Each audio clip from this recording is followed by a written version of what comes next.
getting passed by multiple cars, as I mentioned earlier on. So Newhoff in a very precarious situation, but he often finds himself in these places. He doesn't qualify as well as he races.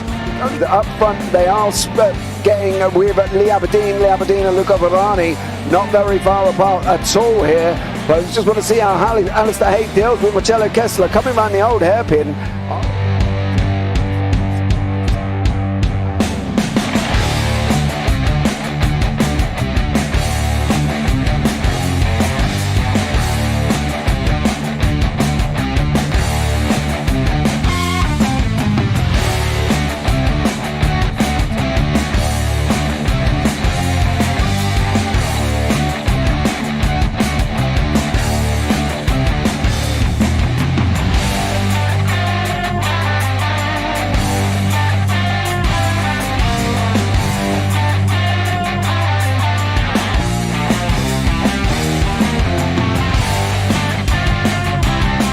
I would say it's not the best decision they've ever made, just not having done that under the safety car, really. Yeah, they're taking their pit stop strategies from Ferrari lately or something. What's going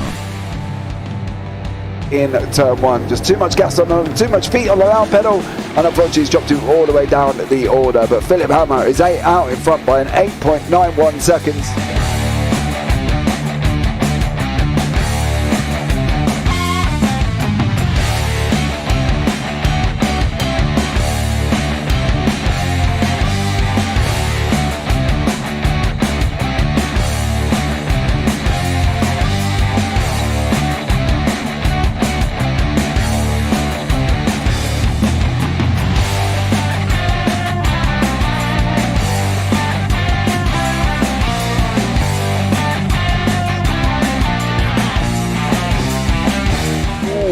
Dan Michael is a wall there, sir. And definitely doesn't want to be hitting that earlier on as well. Difficult, the understeer is in the dirty air through that final corner because it's such a long corner and you get dragged off into the grass very easily. He'll have the slipstream down in towards the chicane. Peterson was briefly alongside, but that slipstream has saved him and kept him in third. Yeah, Varani now lost a little bit of time to Aberdeen, about half a second. Peterson is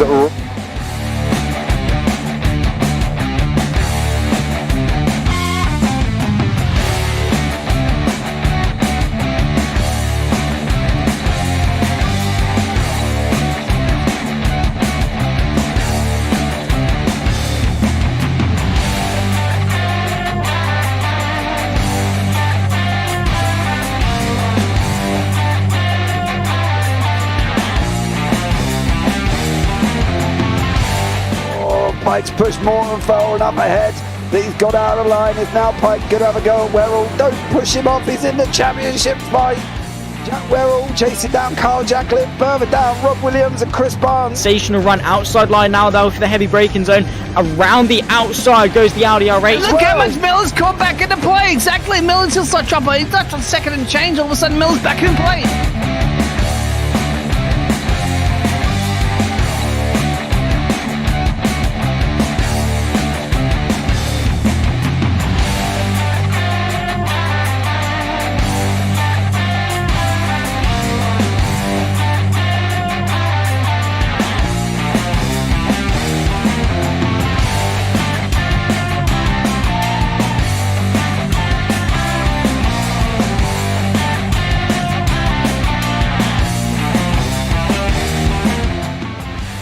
On to the back end of Phil Jocelyn. So there's been a lot of movers and shakers in this first 2 laps here for race. Absolutely serious racing league. Everybody's allowed to have fun. Yeah, it's all about the entertainment. So I hope everybody is enjoying themselves out there in the chat. We know that Ron is been enjoying himself watching. And Burger King machines off into the grass a little bit there as they're really bunching up now.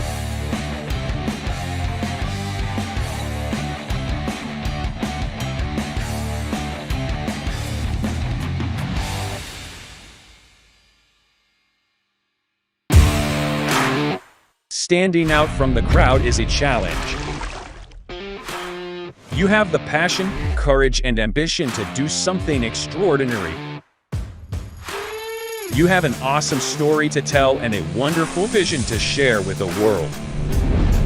At Eddie Videos, we take that vision and turn it into reality so you can be heard above the rest. You need something different, and we give you the ultimate advantage. We can help you transform your ideas, images, and clips into a professional video that brings your message to life and sets a new bar for excellence.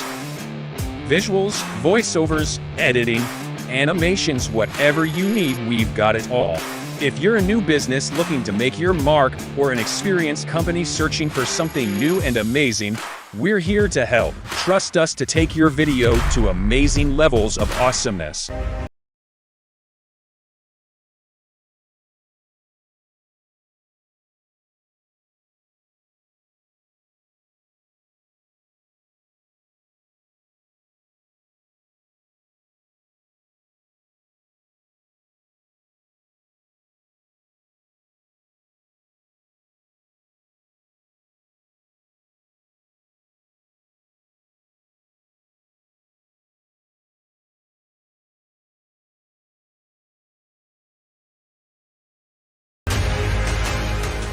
Does he have it? Medeiros is going to get it. Oh, look at the toss! He haven't got it! He's on the outside line though, going into the fastest corner on the circuit. Surely this can't work.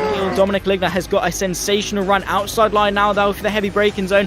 Around the outside goes the Audi R8. Look how much Miller's caught back into play. Exactly. Miller's still such trouble. He's not on second and change. All of a sudden, Miller's back in play. Can Barry do it? Big Barry's going to do it! Big Barry!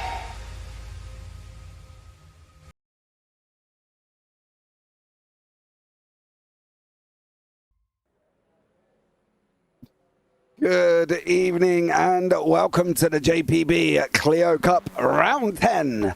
It's the season finale and we are here at Phillip Island. I am James Parfitt. I've got Zach Sweeney once more in the booth, who has been with me for the whole entire season.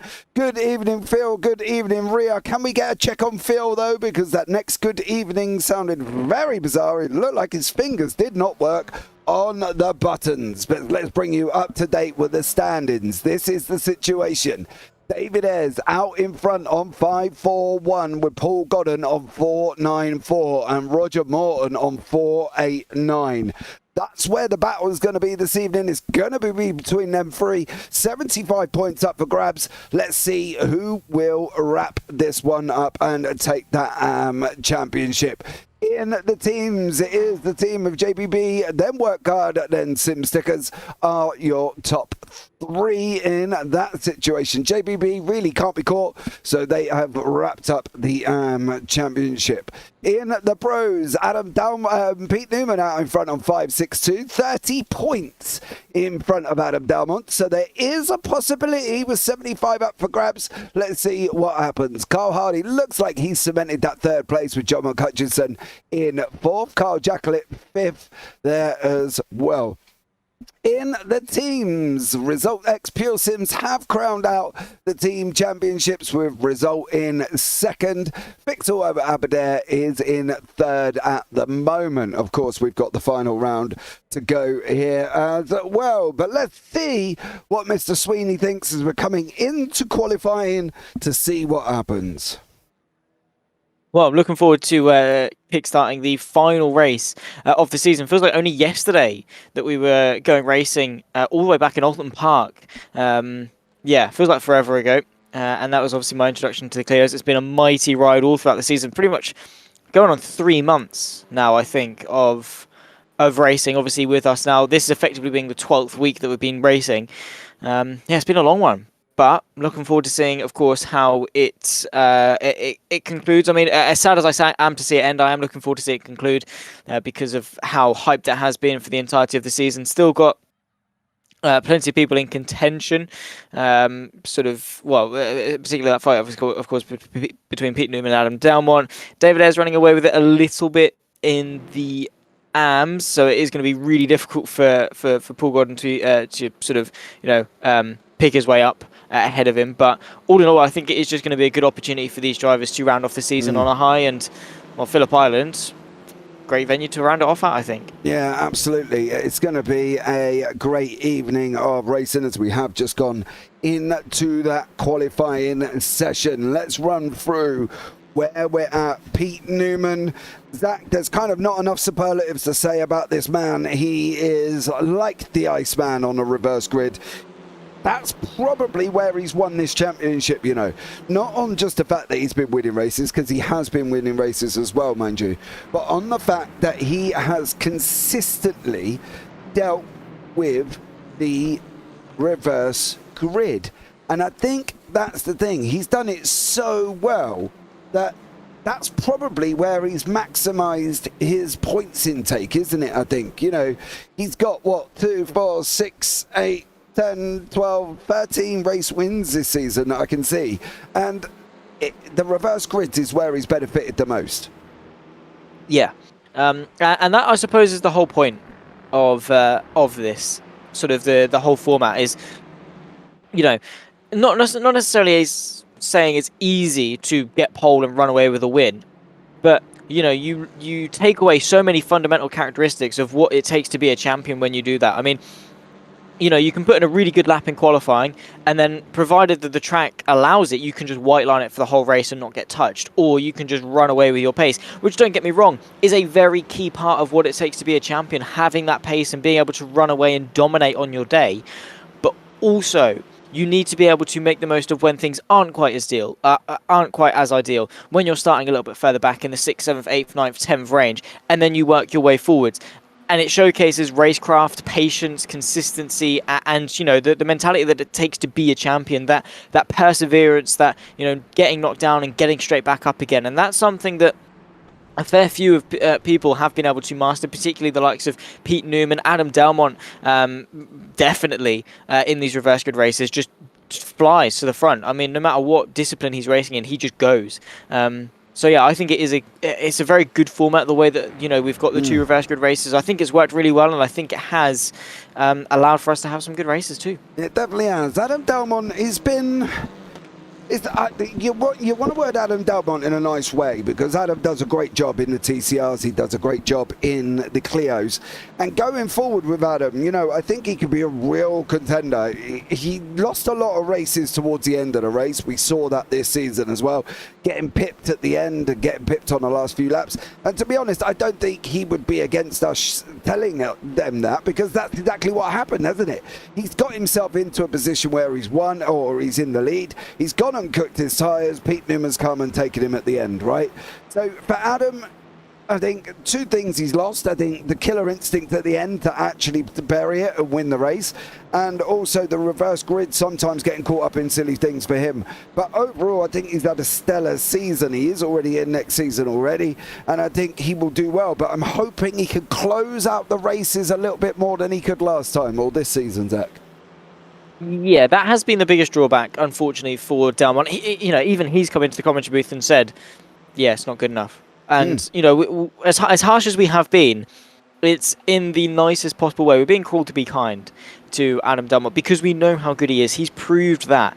It's just the first 15 minutes of a race, champion. The final 5, runner-up. Yeah. And unfortunately, it's the final 5 minutes of a race that matter most. You know, you can lead every single lap, but if you aren't leading as you come out that final corner and cross the line, and guess what? You're not going to be getting any points for a win. I know that sounds obvious, but you have to. You're driving a complete race. You're not driving 95% of a race, and Adam Delmont needs to find a way just to get that little bit extra, just to top Pete Newman, because that's the only thing that Pete Newman's got ahead of Delmont, is the fact that they're equally matched, toe to toe. I agree. But Newman's just got that little bit extra. Those final 5 minutes of the race, that final lap of the race, Newman just goes, all right, in a bit, my tyres are in better nick, and I'm just going to go and win the race. Yeah, exactly. I think that's right as well. Now we've got this fight happening. We are coming into the last 5 minutes of quali. Pete Newman is on the top. We're just giving you a rundown of what the drivers have done this season as well. Now, this man, one Mr. David Ayres, he is the type of person that if somebody approached me and said, put your house on a driver to finish a race, I would put my house on David Ayres. He has been so consistent in that arms, and he literally would deserve to take the win because of his consistency. He has just done an amazing job this season, and I think overall for him, he can look back at this season and be proud of what he's achieved. Zach, I think he has done an absolute stellar job. Oh, you know, that, yeah. I mean, he has been incredible, and there's no two ways to say it. David Ayres, Has he been the quickest every week? No. No. You don't expect him to be. You don't expect anyone to be. Pete Newman hasn't been the quickest every week, and he's run away with the pros as such. David Ayres is just there every week. It doesn't matter. He can be half a second off the pace. You know where he'll finish? He'll finish on the podium. He might even grab a win on some good days. He's just always there, being consistent, keeping his nose clean, making those crucial overtakes, and that's exactly what he's needed to do, and it's why he's been so successful in that AM Championship, to the point now, obviously, where he is feeling fairly secure in winning it, albeit without a complete and utter catastrophe here today. He has just, all in all, been there or thereabouts, and that's all you need to do. I fully agree. Roger Morton sitting at third at the moment. I'll talk about Paul Godden in a minute. I just want to have a quick chat about Roger. Roger's come in. He come in late into the series. I think he missed a couple of races, I believe, at the beginning. But again, another man that's done an absolutely stellar job. Actually, he missed one race. He missed round one. So he was already on the back foot. Another man that's done a stellar job since he come in. He kind of set after it as soon as he approached it, I think, Zach. That's the thing, didn't he? He come in and just said, I'm going to go for everything. I'm going to go and win. Try and win as much as I can. And he has proved why last season he was a pro. This season he's been an AM, and he's done an absolute amazing job. He's pushed every single race. He's another one with David Ayres. To be fair, and Paul Godden, I think Paul's again had a bit of a moment series, but I think from Roger Morton's point of view, he's another one that can go away and be proud of what he's achieved. To be fair, anyone that's on this grid right now has something to write home about this season. Whether it's a small victory like finishing a race with 0 instant points, or finishing a race and getting a couple points, or getting your personal best lap time at a circuit. They all have those small little achievements. It doesn't have to be a championship. It doesn't have to be race wins or podiums. They can just be small victories that to someone is what they came into this season expecting. Obviously, for the likes of Newman and Ayres and blah, blah, blah, blah, blah, they're coming into this wanting wins, podiums, top fives and championships. But then you get the likes of, the McBarrys, the Sir Alan Toons, that are here just to have a good time. And if they can get their fastest lap at a circuit, or get some good points, or scrape themselves into a top 5, or whatever it is, then that to them is a victory. And every single one of these drivers have had their own respective victories at some point or another in this season. I mean, yeah, people have had ups and downs and this and that, and people have had rounds where they just think, what is the point? But then they have the rounds where it's like, hang on, I've come out of this feeling good, even if I haven't won or been the quickest out on track. I've still in my head taken that small victory, which is very important. But yeah, Roger Morton himself, he should be a pro. I'll be honest, him and David Ayres would very much belong in the pros. Roger Morton, what was it last week at Zolder? He was fighting for podiums overall on pure pace in race 1. So says all you need to know, really. Yeah, and that's what I mean. I think from Roger Morton's point of view, he's done great. Paul Godden, again, I've seen Paul for season, what's this now? It's got to be his 3rd season, I think he's been in this. He sponsored season 2.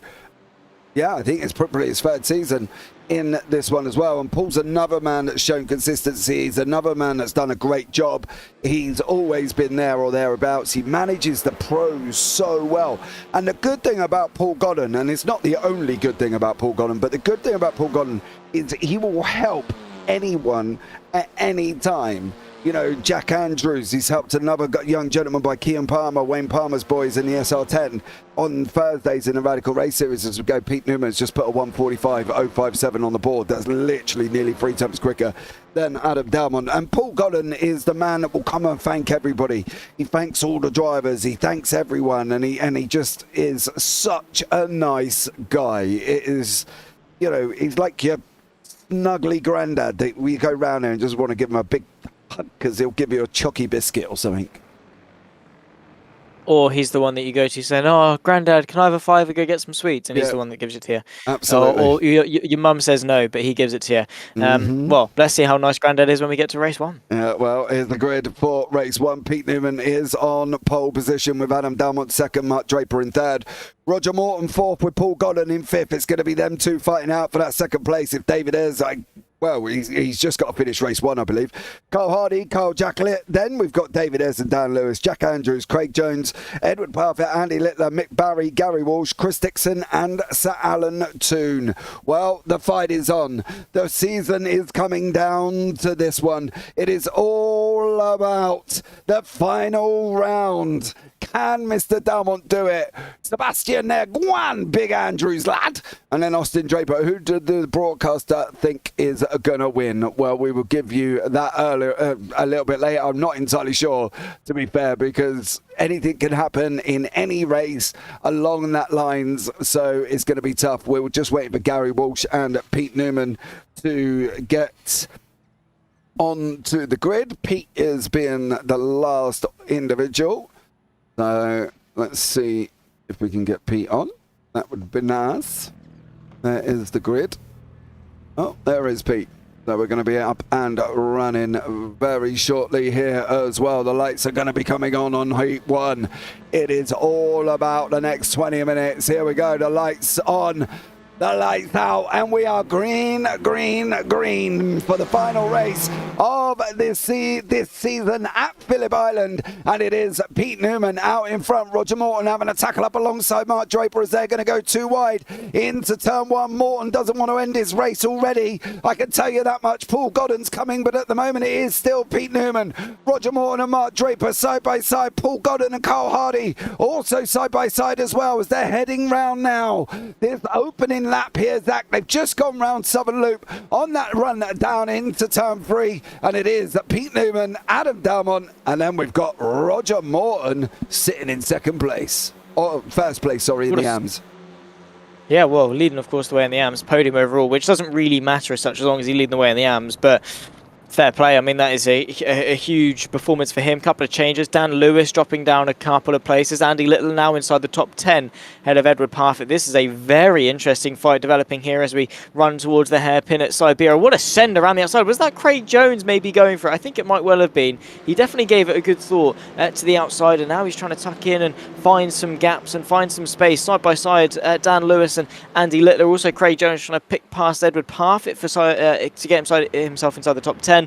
Now we run away towards arguably the trickiest corner on the circuit into Lukey Heights, up over the blind crest, and then you run your way downhill into the heavy braking zone at the hairpin. But so far, so good for a clean start. Oh, Mick Barry's gone and sent out the inside of Andy Littler there as well. Mick Barry, Littler left the door open. That didn't allow Barry through, but now you can see Jones is trying to make his way through here. Roger Morton is doing what Roger Morton needs to do. He is winning the AMS. The thing is as well for Roger Morton, he's got Paul Godden down in 7th in second place. So as long as Paul could keep within 2 points of Roger Morton, every single race there is a possibility that he can hold on to that second place. At the moment, Dalmont's going for it. He's going and having a battle with Pete Newman here, Zach. These two gladiators, titans, have been going at it all season. I don't think it's going to stop coming into Phillip Island. Oh yeah, I mean, you've got Pete Newman, Adam Dalmont, a quarter of a second apart. There has been I don't want to know how many times this has happened, like at least once every week, maybe even more than. It's usually Dalmont leading the way at this stage, so now obviously it's roles reversed and Newman's going to be the one that has to defend. Maybe it's not necessarily Dalmont that burns out his tyres, maybe it's the driver in the lead as such, because obviously they're pushing to try and defend and you know, worrying in their mirrors. Maybe we could see the scales tip one way and maybe have Pete Newman burn out a little bit too quickly, and that's then when Dalmont can strike. But in terms of raw pace at the moment, virtually matched, a 53.7 on that previous lap time for Newman, a 53.8 for Dalmont, so they are not separated by anything at all. And would very much like to keep each other very nice for company for the rest of this race. Of course, I'd say most important is probably going to be trying to get away from Roger Morton as such, because a 1v1 is a lot easier to win. Absolutely, but Roger Morton has not got that luxury. He's got Carl Hardy climbing right up behind him, and for Mark Draper, he's got Jacqueline right behind that as well. Goddens has got Ayres closing in. Edwards got Craig Jones closing in on him as well. And then even down here with Gary Walsh, he's having a go with Chris Dixon, Pete Newman, Adam Dalmont almost side by side on that run now down into turn 1. They're going to be going round through the right-hander. Dalmont is pushing Newman. He's giving Newman the most amount of grief he physically can. Will the Iceman hold on though, Zach? That's going to be the question. Will he be able to hold off Adam Delmont, the charging Adam, who said he was going to be coming on Friday? He said he's going to be coming in once more, and he's still coming after Pete Newman. He's not letting Pete go. And I think these two will continue this for the next 15 minutes. I want to see how this one turns out and whether or not Delmont is going to do what Newman does to him coming round now. They're on their way round Siberia, round the left-hander they go. It's still Pete Newman in that Pure Sims 118 car in front of Adam Delmont in the 77 Next Gen Racing. Let's see how this one pans out. You can see in the background Morton still holding on from Hardy there as well. Godden's trying to stay in contact. He needs to stay in contact. That's the big thing for Paul Godden. He needs to hang on to the back of this as they're going around Lukey Heights now, down into the MG, which is that sharp downhill braking zone. That right-hander, you've got to wrap it up. If Delmont's going to send it, he's going to send it there. He didn't get it this time. Stellar job again from all of these guys, still fighting it out for Mark Draper. He has got the man from photomedia.uk there, Carl Jacklett, chasing him down and putting him under pressure. Carl Jacklett has also had an absolutely mega season. Again, in anything that we see him in, he's there. He's a nuisance. He's always putting pressure on people, which is amazing to see, and definitely goes to show the caliber of drivers that we've got demonstrating their talent out on circuit. Still plenty of time left to go in race number one. All under pressure is Pete Newman into turn number one. We could well see Adam Delmont try to go around the outside. Not quite going to be able to, but he's going to have the up and under. It's a long way round here at turn number two. It's going to be difficult. I think he might just have to tuck back in behind once again, but firmly showcasing that Pete Newman is under pressure. Yeah, Pete Newman, if he was on a roller coaster, it's going to be very up and down and loop the loop here, because Delmont's not going to give this one up. He is not going to give this fight away. Said he was going to battle right the way through to the end, and that is what he's going to do. He's doing everything he can in this first race to keep Pete Newman honest, to take this into the next few races, to get this up and running and get this championship down to this very last race. Now, it's only going to take one reverse. Delmont knows on that reverse there, though, Zach, that he's got to be in front of Newman regardless. He has to be in front and kind of hope that something happens. Not that obviously he's going out vindictively and saying, I hope Pete gets smashed off. But at the moment, with these guys running into Lukey Heights and they're in that 1-2 position, it's undoubtedly going to carry on for the rest of this race. Roger Morton is still holding on away from Carl Hardy with Mark Draper, Carl Jacklett behind that. Then you've got Paul Godden losing a little bit of time. But one of the important things, he's still ahead of David Ayres. Parfitt still got Jones right behind him as well. It's just not getting Craig Jones leaving room, as Edward did make a mistake coming into that MG there, and unfortunately that nearly brought Craig Jones into it. But here we go once more for this run down the start-finish line. Let's see who's going to be the one to lead by the time we reach turn number one. Pete Newman all the way to the right-hand side in order to defend. Delmont once more going to go to the left. It's going to be the long way round, but he might be brave enough to at least give it a bit of a go. Very fast corner, but instead tucks back in behind. Again, another fantastic run as they emerge going into turn number two. But again, it's just such a long way round that it's so difficult to make that one work without losing a ton of time or risking running yourself off the road. So I think for Delmont, his best bet is to tuck in and wait for this run here towards the next heavy braking zone at that hairpin to go for a send. But I don't quite think he's close enough unless he goes for an audacious one from a different postcode back. He's not, and he's going to have to sit behind once more. And Phillip Island, as good of a circuit as it is limited in terms of its overtaking opportunities. Oh, Morton's just got bullied out by Draper and Carl Jacklett there. I take a Mark Draper and the Pure Sims of Carl Hardy. I'm interested to see where Draper come from, though, because he come from a long way back past Roger Morton and got that overtake done there as well. Great job from Mark Draper. We've now got him and Carl Hardy running side by side on that run up into the Lukey Heights. Now Morton is now going to be closed in. Draper's gone up the inside there. A great move from Mark Draper, being pushed now from Carl Hardy coming down into MG. Draper's not really defending. He's not really attacking. He didn't wrap up that inside. That gave Hardy a bit of a sniff. Now Draper's made that mistake on that run out of turn 10. Now they're running around turn 11 side by side. Draper on the right in the black and green with Hardy in the famous Pure Sims livery that we've come to see here all season long. Picked up right behind him as Roger Morton. Are we going to see our first free wide? Are we going to see the first free wide situation? Morton's pushing Hardy now. Draper needs help here because Morton's going to send Hardy through. Push Draper out to the outside. Delmont's not quite getting past Pete Newman. And now Mark Draper's got the long run round to do there as well. Roger Morton. Oh, he's pushed Hardy off. Oh, no. Did that massive overspeed cause Hardy to run in deep, though, Zach? I think so.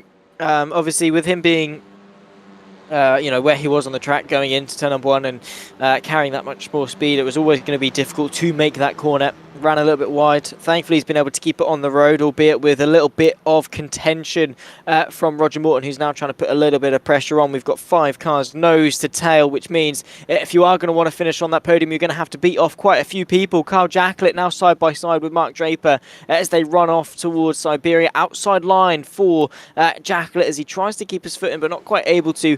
Draper picks his way nicely into 3rd place and, well, retains that podium for now, but he's got 4 cars who all want it. Absolutely. Absolutely. The thing is, can you see the 2 names that are together now? One of them is Roger Morton from that Safeguard by Results. The other one is Paul Godden from Sim Stickers. Now, who's going to be making his move down into MG? Nobody is. Godden's looking to try and get the better run out. Everybody else checked up a little bit. That's allowed Godden to carry more speed round through. MG is going to go. Can he close up onto the back of Roger Morton? Can he get Morton down into turn 1?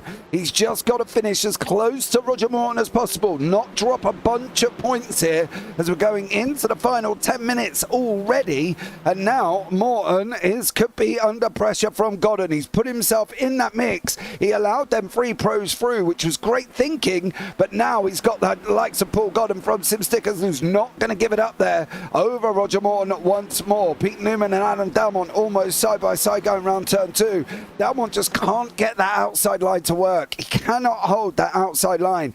He needs to really, in hindsight here, is that going down into turn 1, Newman, from Dalmont's point of view, he needs to squeeze Newman as close to that inside as he can.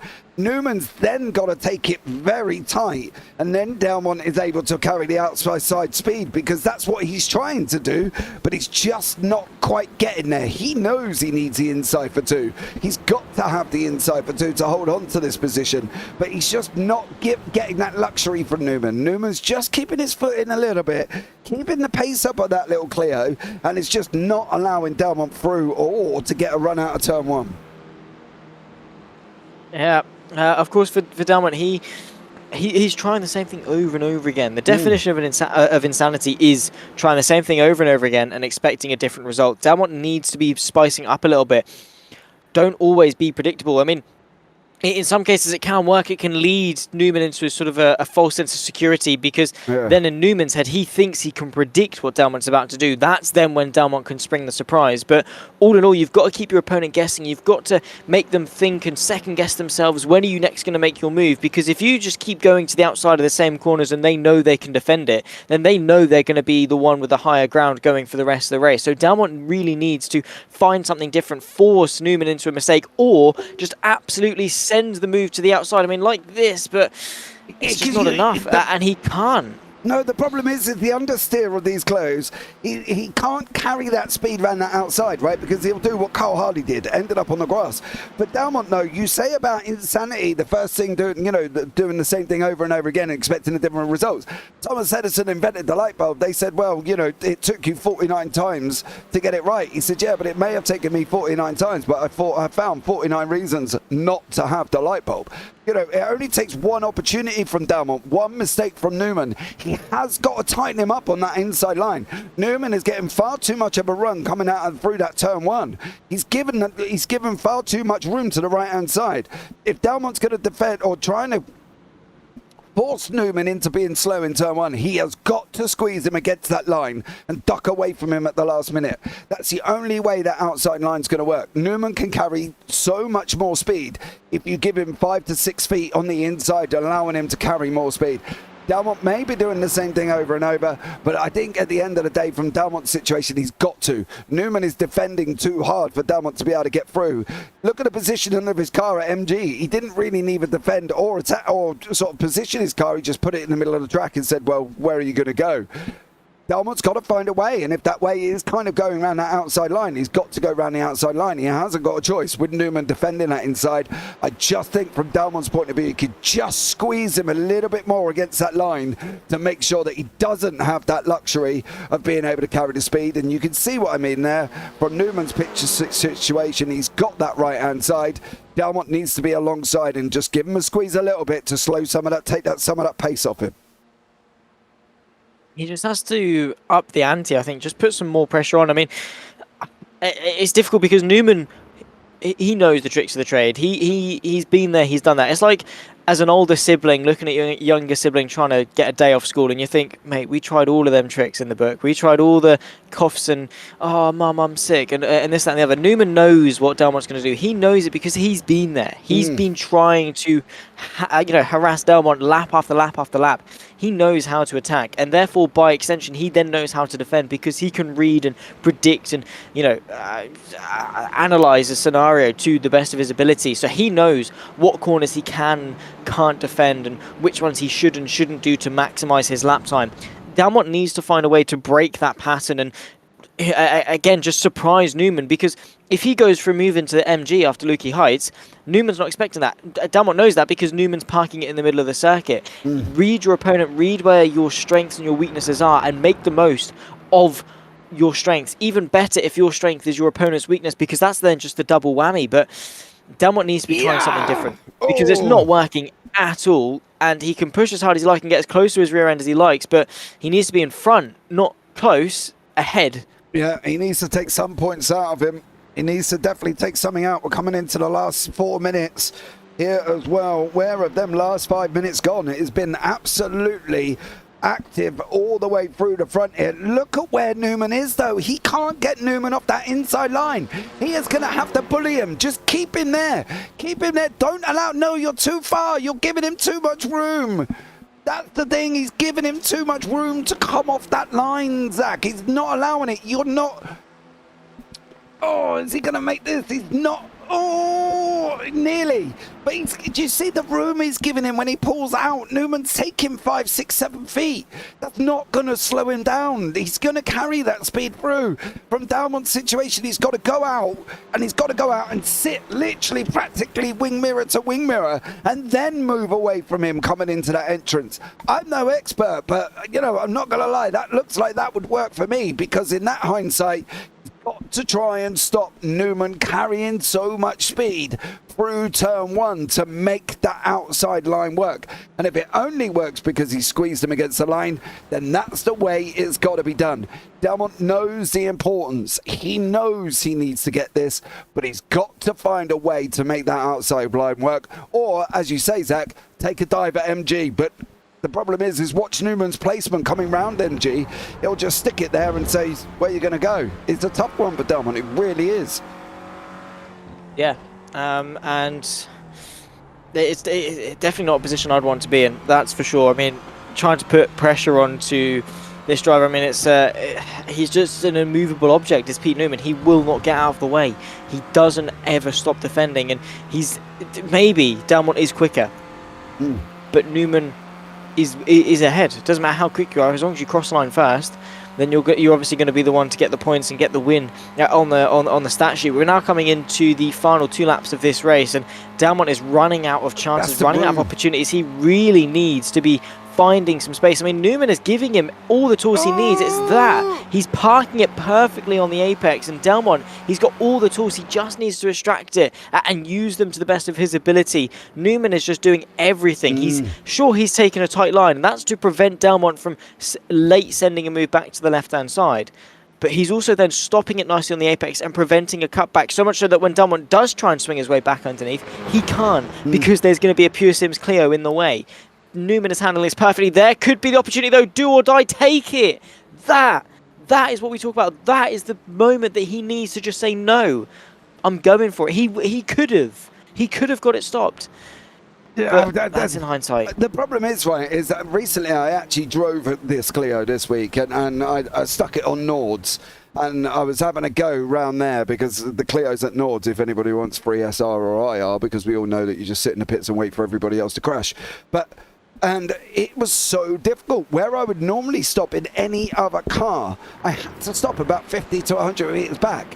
You know, and it literally to try and get that car stopped. So if he didn't feel confident getting it stopped, I could understand why he didn't go for it. But he's now running out of time. We are literally going to be on the final lap this time around of Heat 1. And Dalmont's got to get him. He's got to try and do something. As you say, maybe if this time around he's got the opportunity at AMG, he might send it out the inside. Because Pete is leaving in the gap, but it's just not enough. And this is where the gap I'm talking about. You know, okay, so we're not close enough this time around, which is a bit of a shame, because you would have seen the way that Dalmont had moved the car away from him.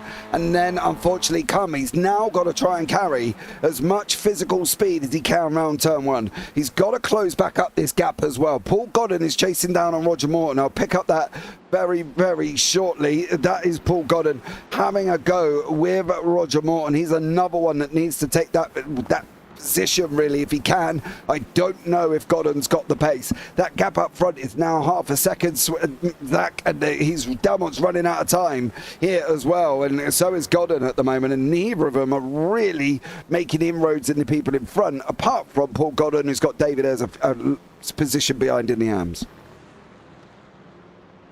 And, well, with time fairly being a luxury, not something you want to be taking for granted at all. I mean, we are now already halfway around the final lap of this race. I mean, if you are going to be making any more moves forwards, then it's now. Like, there's no other ways about it. This is where desperation starts to creep in. This is where doubts in the back of these drivers' minds start to creep in. And look at the gap that Newman's been able to build over the course of this lap. I mean, Dalmont's been hammering him lap after lap for the last 20 minutes and 49 seconds.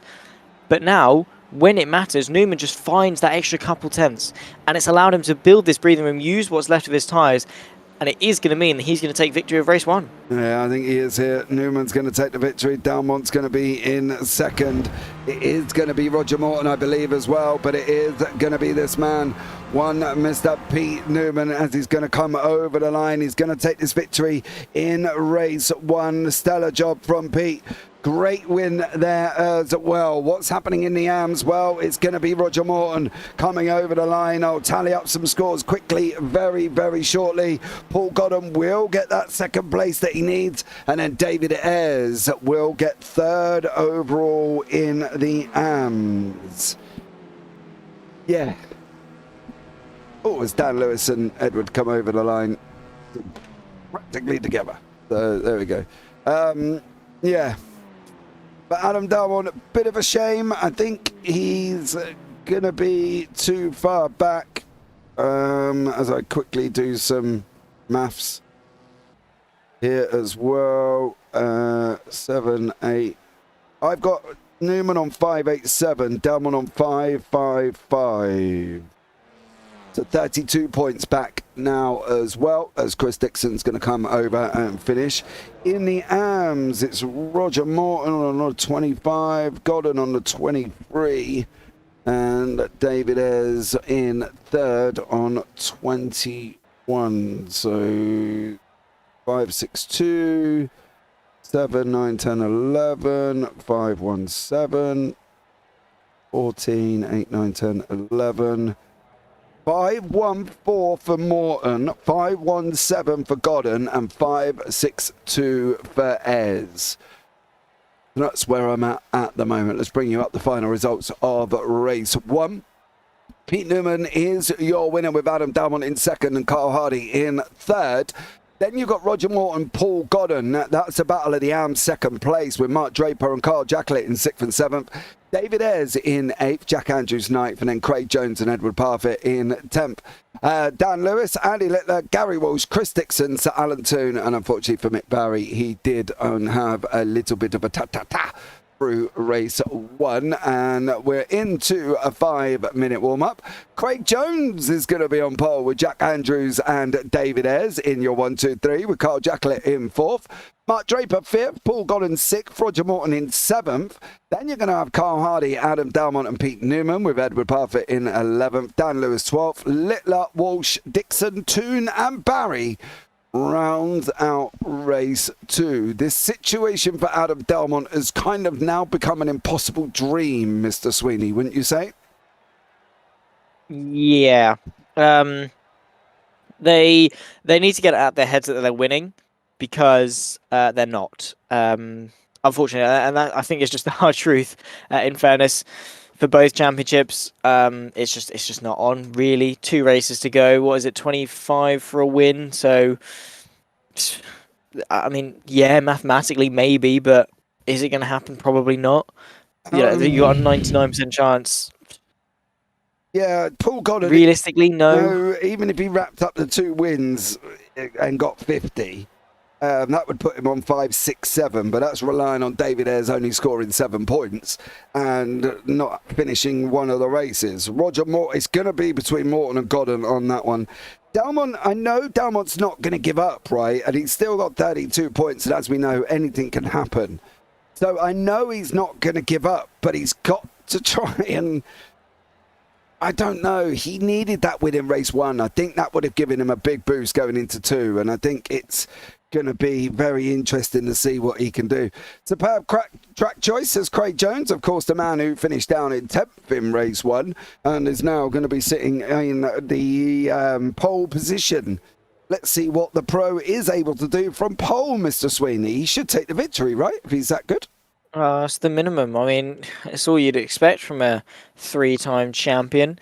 If he doesn't win, then he's got to be disappointed in himself. I mean, he's set himself with such a high standard that if he doesn't win, then Craig Jones, who even is that guy? I mean, he's just going to lose all... I was going to say all relevancy that he had, but he didn't really have anything to begin with. But he's going to go into minus relevancy, maybe? There you go. Craig Jones, the first man ever to reach minus... relevancy, and I think it's going to happen. I don't think he's going to win. You don't think so? Yeah. All right, let me just say now, I don't think Craig's going to win. I think he's going to be off in turn 1. He'll get so excited about being on pole, he'll run in deep, or somebody's going to give him a punt and he's going to go round the outside of turn 1. That's my prediction. Yeah, I would be inclined to agree with that. I think Craig Jones is going to overexcite himself, get a little bit too cocky, and go, oh yeah, that move that I pulled off at Zolder, that's going to be really good. And then he's going off the side of the circuit. Yep. Yeah. I agree. He's going to go, oh, I'm going to do it again. Bang! In the wall. Done. We can all laugh at him. Job's a good one. I agree. He loves me, doesn't he? I don't know about if he loves you or not. Not sure on that one. I've been sent the... Hold on. I've lost the driver in the scores. No. That's not quite good. No. I've got that, our lovely Dan Lewis, who does all of our scores. He's trying to keep me up to date here. The AMs will say that is right. 562, 517, 514. In that order, Ayres, Godden, Morton. I'm just trying to clarify the pros, but I think I am near enough right, as we're going to be going up and running once more. Craig Jones is on pole position. Jack Andrews is second. Let's see what happens here. We're going to be coming on with the lights. Is it going to be Jones? Is it going to be Andrews? Can Jones hold on to this position? Here again, this is 3, 4, 5. Now we're going to be up and running. Now it's green, green, green. Jones did manage to get away. So did Jack Andrews. So did David Ayres and Carl Jacklett as well. It's all about where Dalmont's going to be. Now Jones is going to be taking that lead into turn one. Is he going to run wide like predicted? He has not done it this time around. I'm sure there's an opportunity as this race goes on with David Ayres now pushing. Now Carl Jacklett as well. Where's Delmont and Newman? They're running near enough side by side going round here as well as they're coming off around turn two. Delmont's going to be on the inside with 3 banks of 2, if not more, with David Ayres and Carl Jacklett. Jacklett's trying to send it 3 wide. Is this where it's all going to go wrong? It is. It is. Oh, no. Yes, maybe. Oh, Carl Jacklett holds on there. Round into Repco, but you've got to admit, that wasn't a move we've seen every day. Yeah, well, it was a sensational one. What a way to kickstart this race. I mean, Craig Jones, unsurprisingly, down a place into second. David Ayres holding firm in third place, looking very, very strong, it must be said. But this is the carnage and chaos that happens when you invite some reverse good racing. There you can see Adam Dalmont trying to slowly but surely pick his way through. Pete Newman, what a start. Wow, into 6th. I mean, that was... I saw Adam Dalmont, I was like, it's Newman. And I was like, oh, he's in 6th. He is flying through side by side as well. You can see, I think that's Jack Andrews under a little bit of pressure going in. Also then Mark Draper fighting away with David Ayres. This is absolutely insane racing to kickstart the opening lap. Yeah, it is. Pete Newman's trying to tuck up the inside there of David Ayres. He's trying to follow Ayres through. Draper's been on the big old defense here as well, and he's trying to put that block on him. Now Delmont's trying to get himself into the picture. I don't think Draper's going to be done. Draper's off the side of the circuit here as well. He's going to be coming back on now. Delmont's going to have the opportunity. He's going to be trying to close down on Pete Newman. Newman's made the most of this traffic. Now is Adam Delmont going to be able to make it up here? Is he or not? Carl Hardy, Roger Moore and Paul Godden in this second place, a side by side. Godden's got the inside line going now into turn 2. Is he going to be able to hold it? Whoa! Whoa! Whoa. These guys don't back down, do they? Let's have a look. Outside of turn 2, and that, I think that's why Damwon didn't do it, to be honest, all of race 1, because that's what can happen. Was there? Oh, for Morton in race 2, there was contact. There was contact with Edward Parfitt there as well. Draper's also been off the side of the circuit. What has happened to Mark Draper? Has he got into... Oh, he's missed his braking point and hit Dan Lewis. Oh, Mark. And now David Ayres, Roger Morton and Edward there were going at it once more. David Ayres is in the mix as well. Paul Godden's trying to get up into the fight. Jack Andrews is being a bit of a roadblock for Adam Dalmont at the moment. Newman's now into third place. Craig Jones still holding on to second. It's all about Dalmont trying to close it up here. He's got to try and get through. So has Paul Godden. He's got to try and now break away from Roger Morton. He's got a big old gap now with Morton down in 14th place. This could be Godden's chance to open this up going into the final round. Let's see how this one pans out. Can Jack Andrews take his first pro win of the season?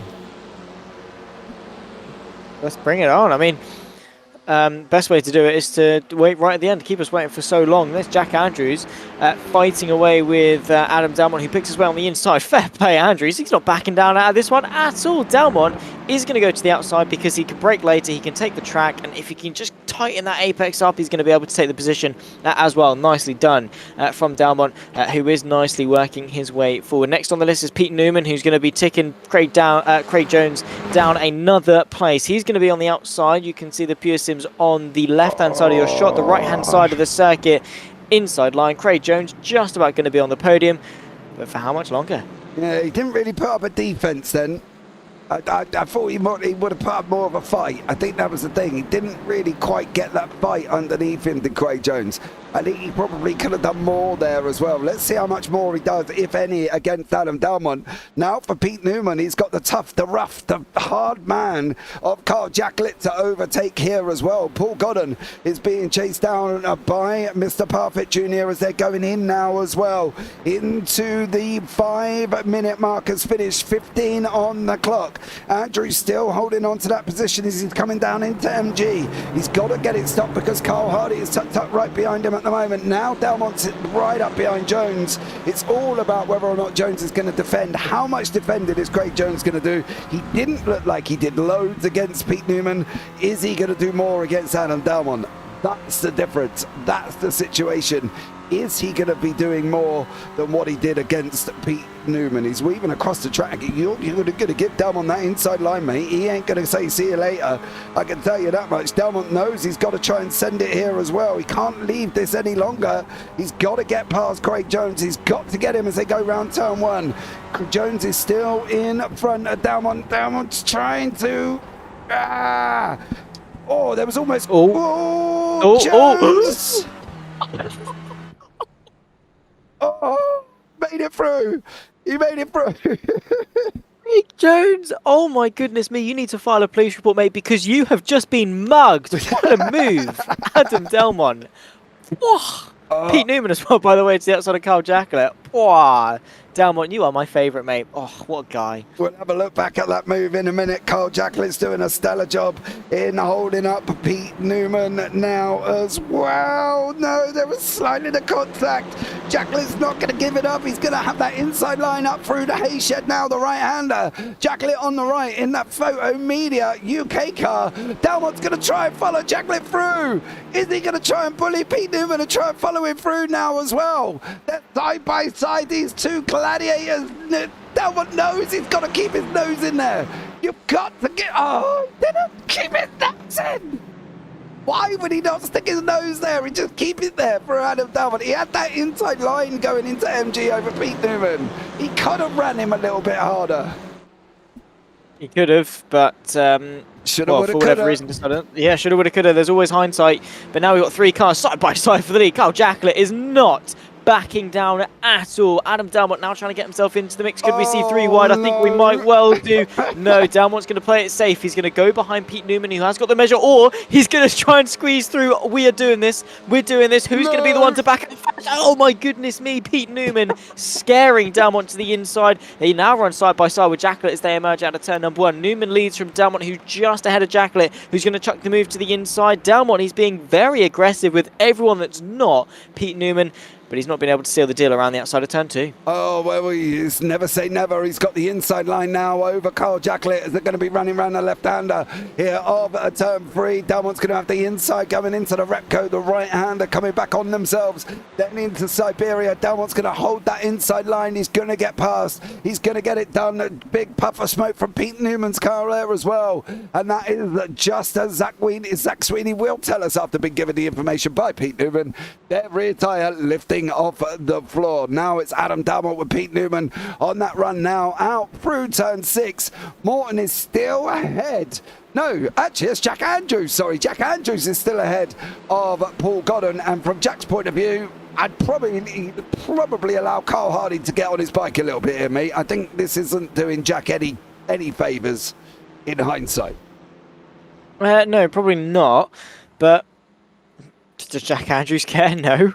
He's out there having the world, absolute world of the time. I mean, he's in the way, and if he does allow Carl Hardy through, then he's in the direct firing line of Paul Godden. And in all fairness, maybe Carl Hardy could pull Jack Andrews along a little bit, but I think what's going to be more beneficial for him is to have a car between himself and Godden. The slower that he goes to sort of back Hardy into Godden, the more likely they're going to be to battle. Then Jack Andrews can run away with things a little bit out in front. But yeah, I have to say, people are bringing their A game for this final round. We've got 17 drivers there, of course, racing around, and each and every single one of them are giving 110% in order to succeed. Jack Andrews, he's been a standout of this season, mightily impressive driver. Definitely a young age of 16 there as well for Andrews in that safeguard bar result team as well, one of the many safeguard teams that we have got.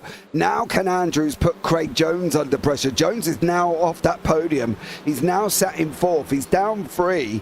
He got overtaken by Newman, by Delmont, by Jacklett as well. Is he going to get overtaken by Andrews? Jones is not looking quick, and I think this could Well, he's not if he does that, but from Jones's point of view here, he could be under deep pressure going in for the last 10 minutes, which is what we're just about to touch on now as well. 10 minutes have gone already, and we're coming into that final 10. There is the man himself, but Mr. Paul Godden. He is going to be tracking down now Carl Hardy. You can see the AM win. You can see the distance on points. Is he going to be able to hold it? Well, we're going to find out as this race goes into the final 10 now, Zach. And you've got to admit that first half of this race has been absolutely incredible. Yeah, it's been non-stop, full throttle from each and every single one of these drivers. Oh, wow. I mean, it's been intense. Of course, we've had a lot of people like Pete Newman and Adam Dunn going full throttle in, of course, the forward gears. Then you've got Craig Jones, who's decided to just whack it in reverse and go backwards the whole race because he's down 3 places. To be fair, so is Jack Andrews, but he's leading the way in the AMs. Craig Jones, R does not stand for race gear, mate. It stands for reverse, and that's going backwards. Yeah, there you go. He's in 4th place at the moment. And to be fair, Jack Andrews is not a million miles away from overtaking him as well. Mr. Sweeney, play nice to you, dear sir. Play nice. As we can see, Jack Andrews and Carl Hardy and Paul Godden all coming together. There's a mistake from Jones. There's a mistake. Oh, he's jumped directly back to the pits. I wonder what happened there. That didn't look... That looked very strange. I'm not going to lie. He's coming round turn 2, just runs a little bit wide, locks it up, can't get it stopped, stops it onto the gravel, and then just says, adios, senores, as he goes back to the pits. Jack Andrews now, Carl Hardy and Paul Godden there, and unfortunately for Craig Jones, not finishing race 2. No, which is a bit of a shame because I was going to say it's a bit of a shame because it was all looking so good for him. It really wasn't. I'm joking. I'm going to stop with the Craig Jones slander before I have some very firm knocks at my door. It's not very nice. He's a long way away from you, though, mate. You know, yeah, that is true. If he drives as quickly as he does out on track, I shouldn't have anything to worry about. No, he should have a good couple of weeks before he gets there. You know, I'm just putting that out there as well. Delmont has closed the gap back up to 3/10 to Newman. Godden's now coming up as well to close it up to Carl Hardy, who has got Jones right in front of him. But this is how close these two are once more here, Zach. And we've seen this again and again and again in race 1. Is Newman going to open that door? Well, he has opened the door. If Delmont can't get him this time around, he's surely got to have a go at some point if Newman's going to keep leaving that door open like that. Yeah, I mean, he's basically just inviting him in, you know, an unlocked door. It's, you know, you're basically asking for someone to at least nip their way to the inside, but it's basically exactly what we had over the course of race 1. Delmont's had the experience now. Surely he should know where and when he can get a move done. Like, he's done it. He's done it 7 times so far this race. Pete Newman's no different, and this is different. This is different. This could be what Delmont needs. So the outside of this hairpin could well be it. He's later on the brakes, but Newman's better through the corner. It's frustrating because it's there. It's just not. He is so close. So close. He's been a warrior all season, and I mean warrior, not worry. He's warrior, and he has done an absolutely stellar job as Adam Delmont. Can't fault him. Carl Hardy, Jack Andrews, Paul Godden still scrapping it out. David Ayres is doing what David Ayres needs to do, just completing every single race, which David Ayres generally does do. Anyway, as I said, if you want one man to put your house on to finish a race, put it on David Ayres. He seems to do it every single week in every single race as well, and he does an absolutely incredible job as well. But yeah, now for Jack Andrews, he is under pressure, and can he hold on to it? That's going to be the question. That is true, and well, we've only got less than 6 minutes to answer said question. Carl Hardy all over the rear end of Jack Andrews, who has been defending tooth and nail for quite some time and would like that extra barrier, that extra buffer zone back to Paul Godden if he can help it. But Carl Hardy not really had much opportunity to find a way past. Jack Andrews has just been so good in his defence.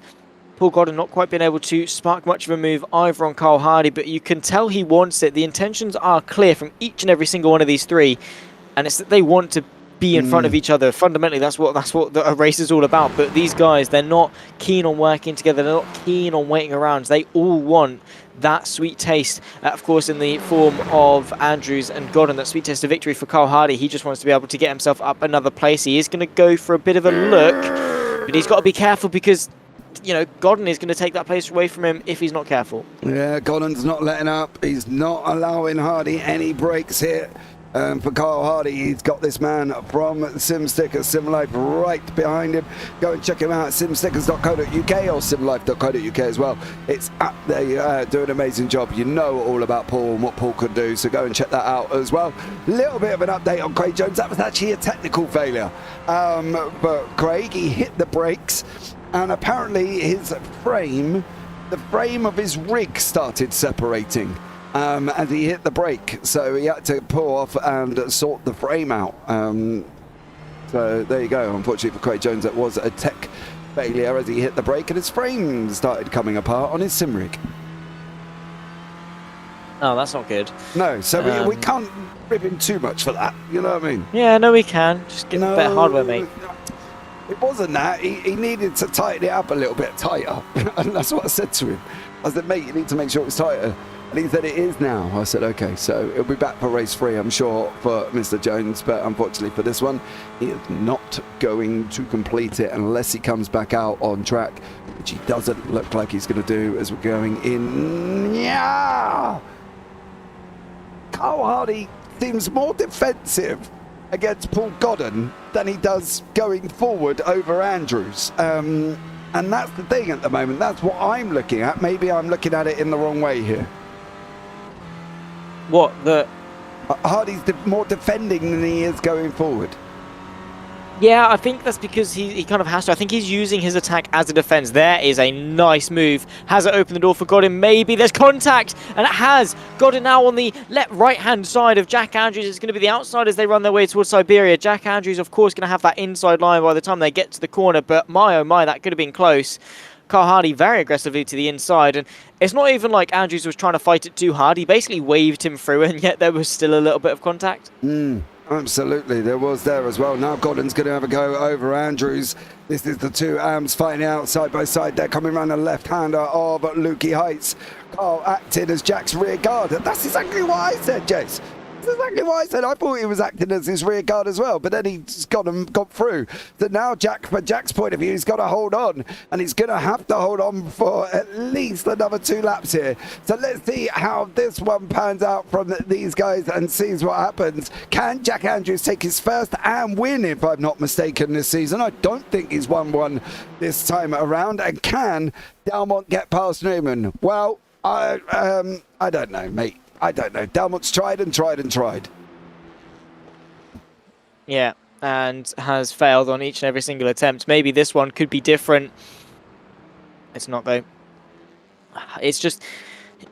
I don't know what he can be doing different. I know we're giving him grief saying, oh, do stuff, do this, do that.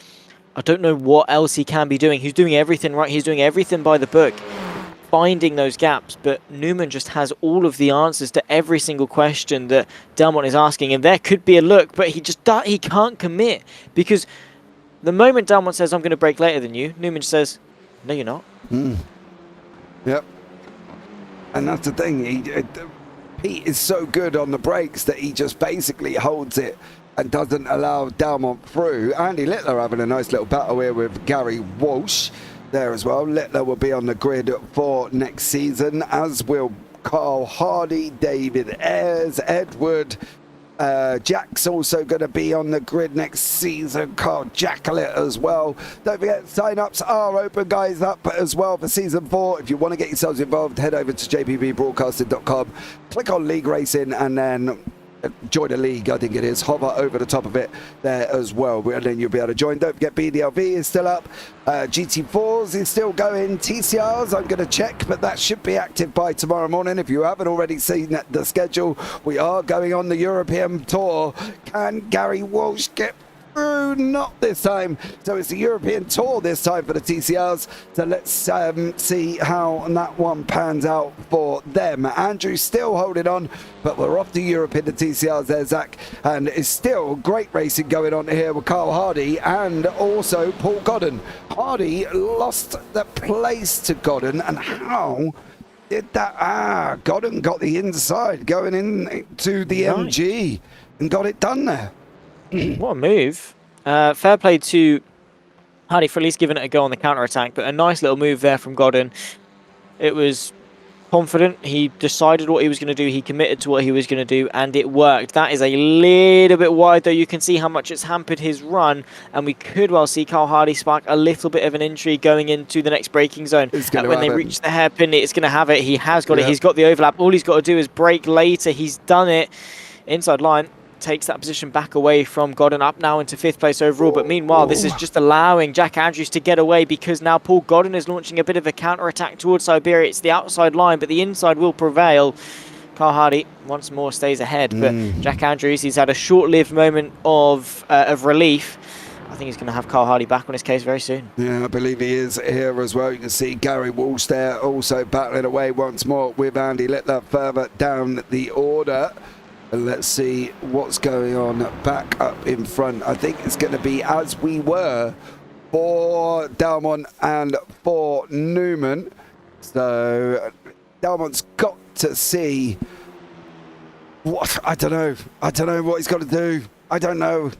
But it's going to be Pete Newman's going to come over the line. He's going to take that victory in race 2 there as well. I missed the final lap there, Zach. I didn't actually realise it was the final lap.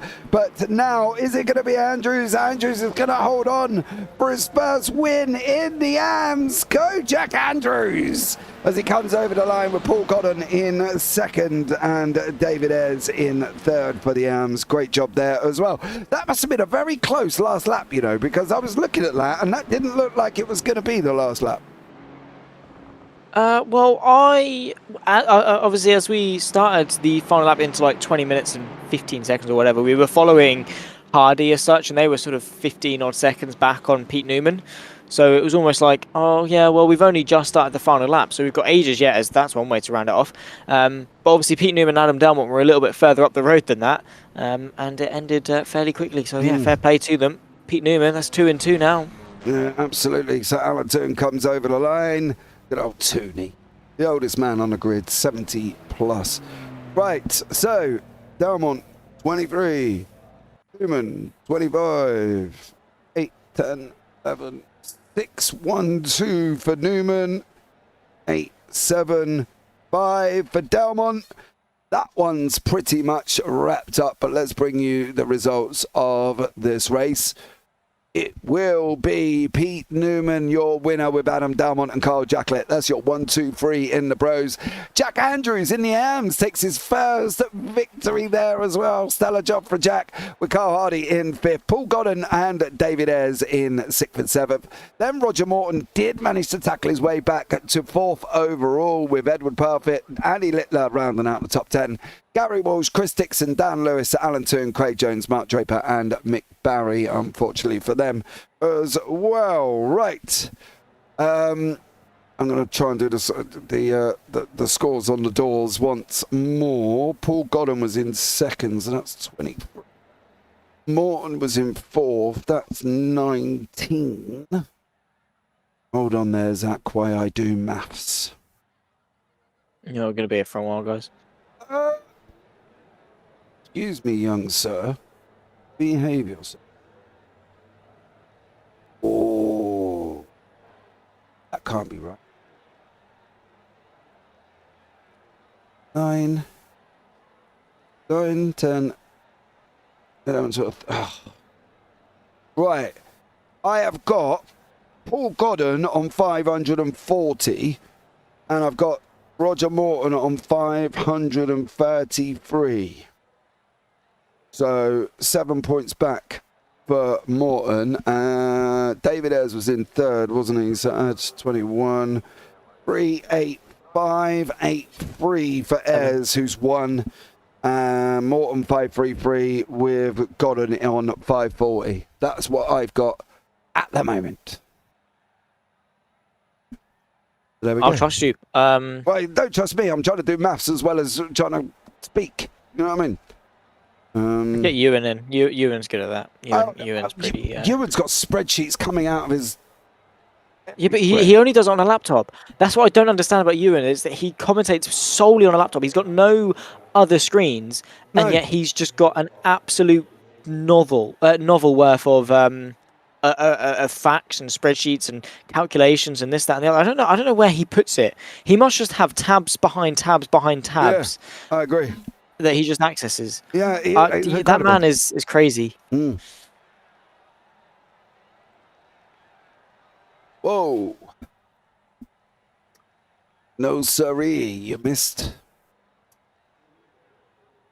No. I've been sent the scores and they're not right.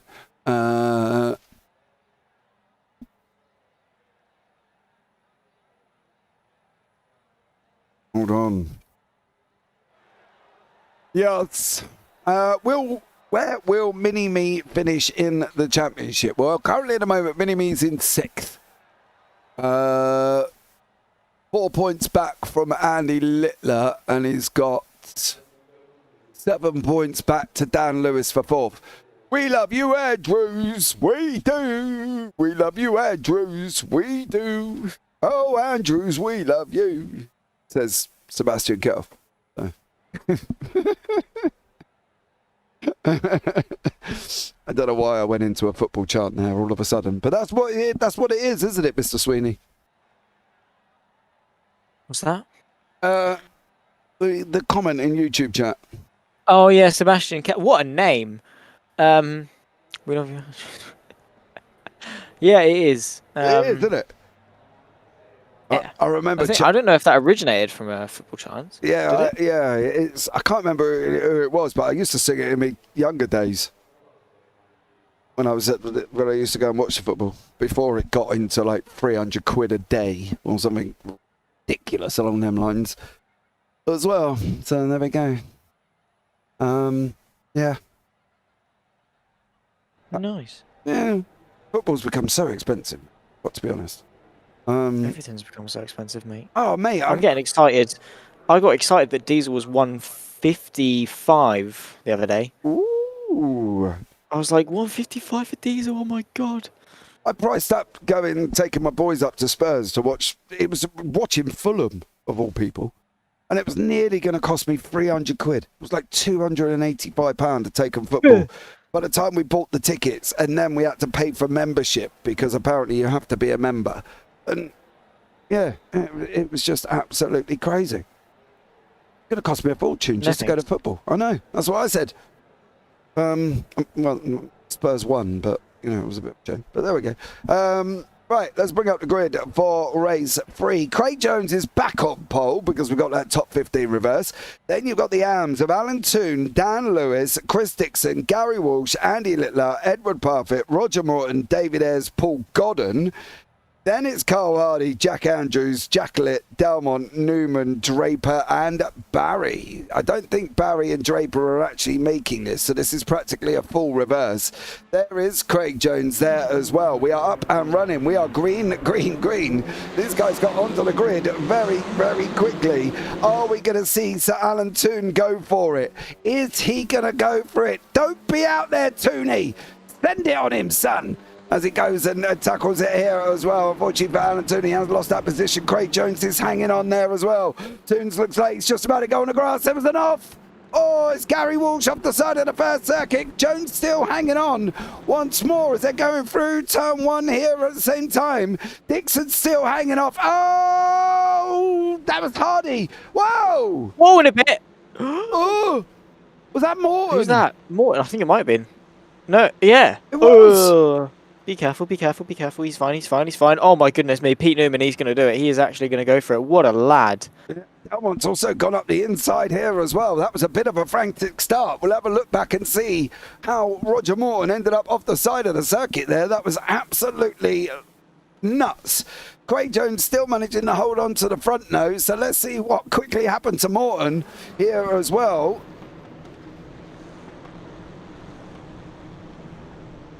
Can't really answer that. just everything happened all at once. Did Godden hit him? Very, very bizarre. So we'll keep an eye here as well. Dalmont making his way through. He's got David Adair behind and Andy Littler in front. Newman now has got Edward Parfitt behind him. Paul Godden is trying to get away from Chris Dixon. Jack Andrews is right behind Godden, and Morton's on his way there as well with Carl Hardy behind Carl Jacklett. Sorry, that's Jacklett in front of him. And now Godden is trying to fight it out with Dixon side by side here as they're coming to complete what seems to be an absolutely chaotic opening here, Zach. It has been pretty much that, yeah. I think that's the best way to put it.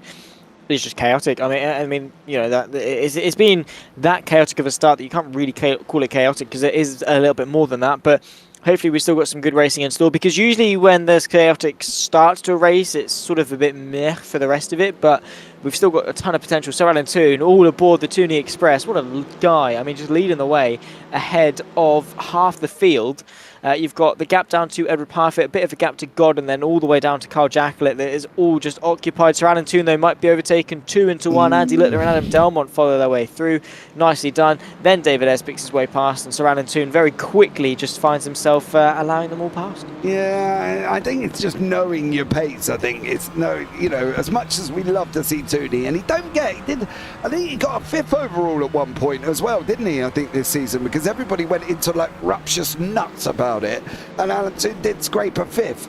So a great job from him. Delmont's now got cleared. Andy Littler is now the turn of Pete Newman to try and get past him as well. David Ayres is under pressure from Mini-Me with Paul Godden further back, still in front of Roger Morton. Morton is closing. Don't forget, there is only 7 points behind them, so Morton really needs to get up. And I can't really work out how this is going to work out at the moment. For Morton to get 7 points, he needs to win, and Paul Godden needs to be in 5th. And at the moment, that's not quite where the situation is it? No, Dan Lewis is in 1st, Godden's in 6th. So Morton needs to pass him and get to where Dan Lewis is before the next 16 minutes, which I'm finding a little bit impossible there as well.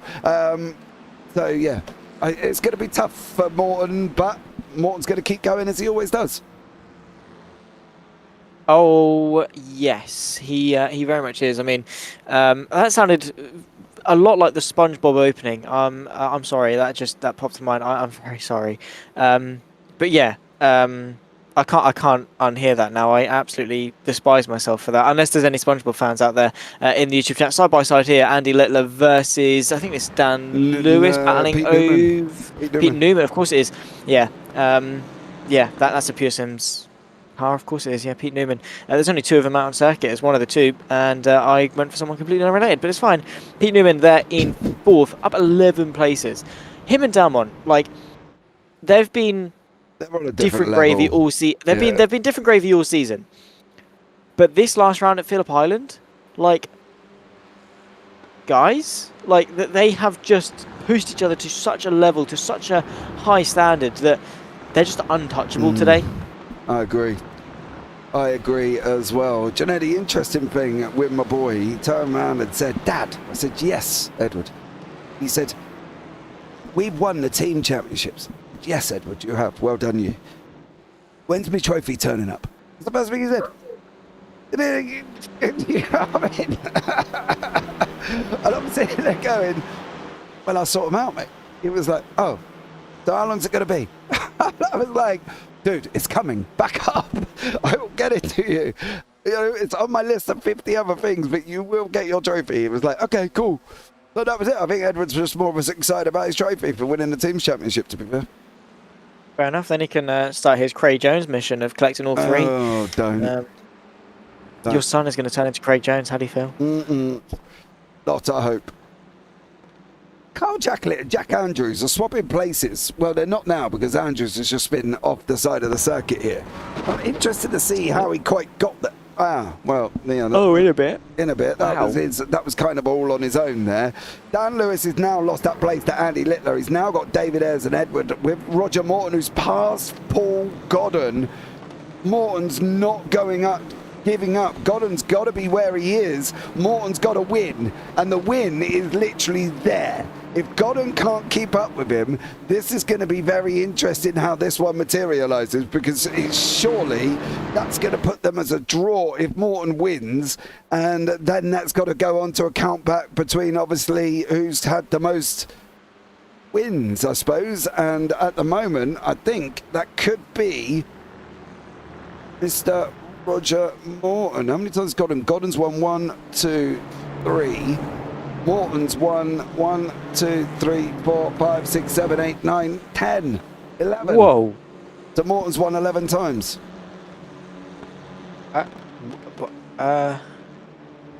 Fair enough. Wow, that is.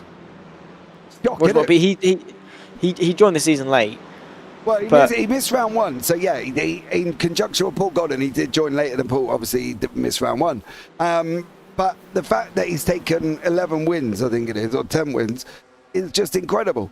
And now Jones has got a bit of a mission here. Can he hang on in front of Dalmont? I don't think he's going to. Well, he shut the door on him there, did Jones. He's definitely trying, is Craig. He knows he's got to show us this triple champion class that he keeps giving us and telling us. So let's see if he can, as they're going side by side, him and Dalmont now.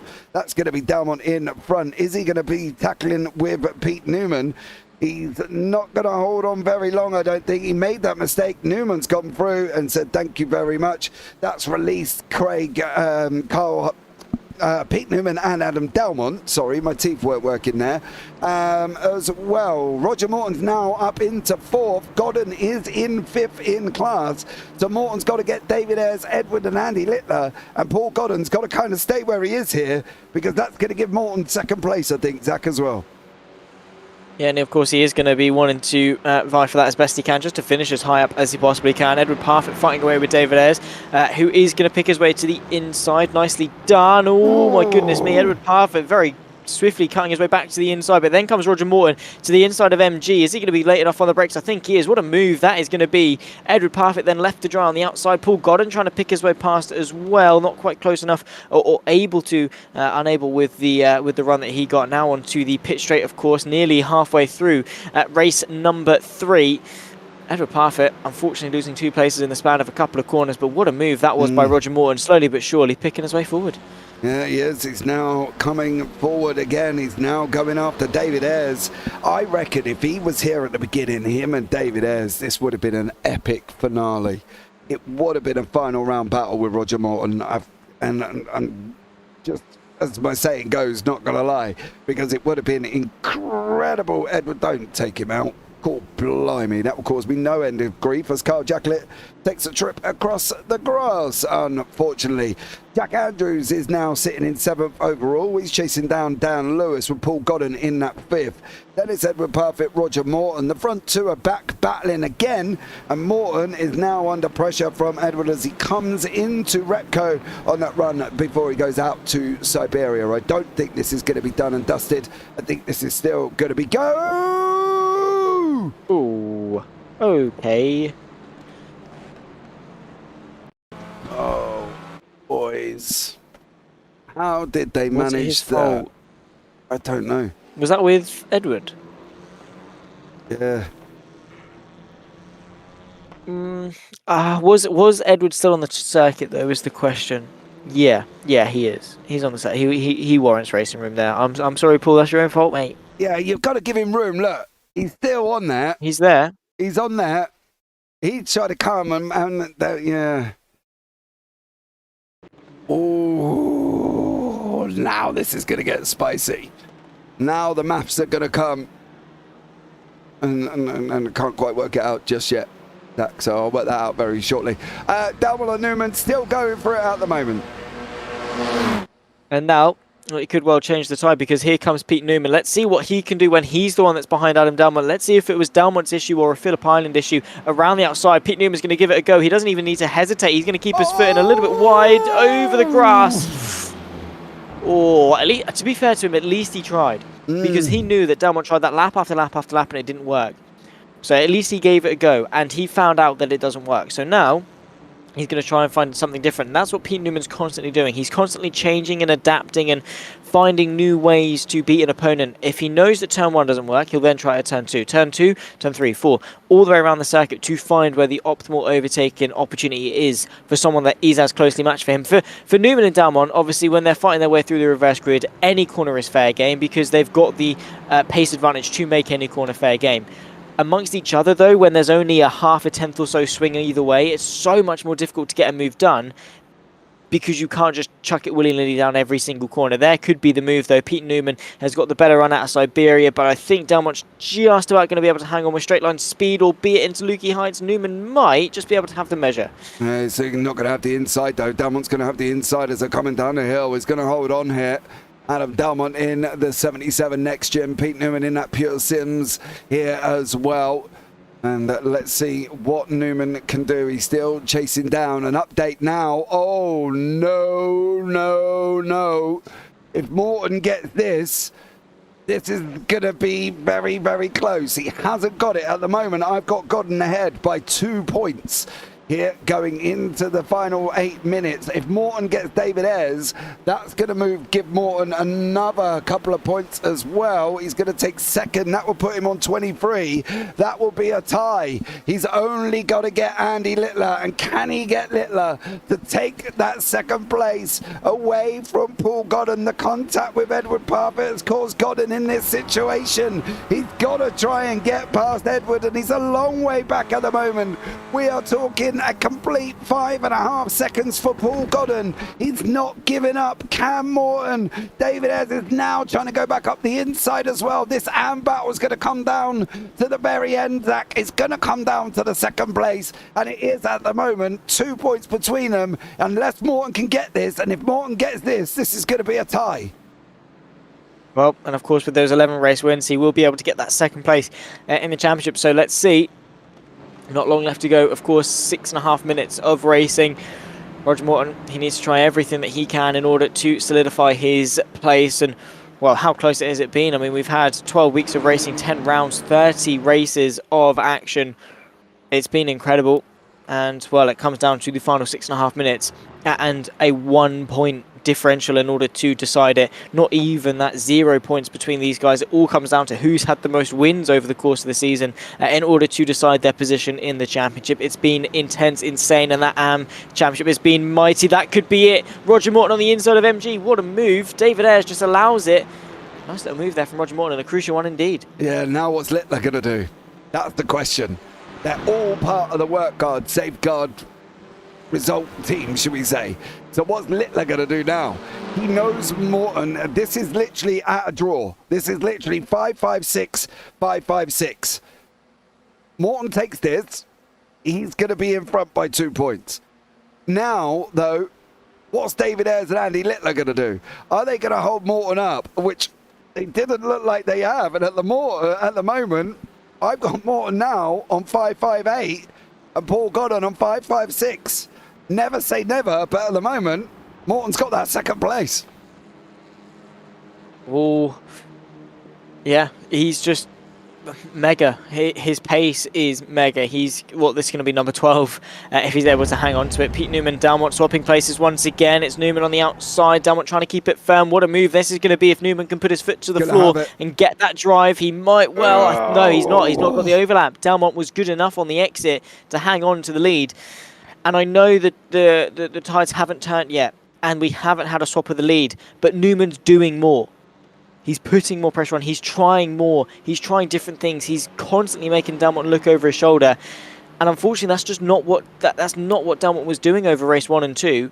He wasn't going for these attempts. At the very least, Newman is trying to go for some moves. They're not working, but he's constantly hammering that pressure on.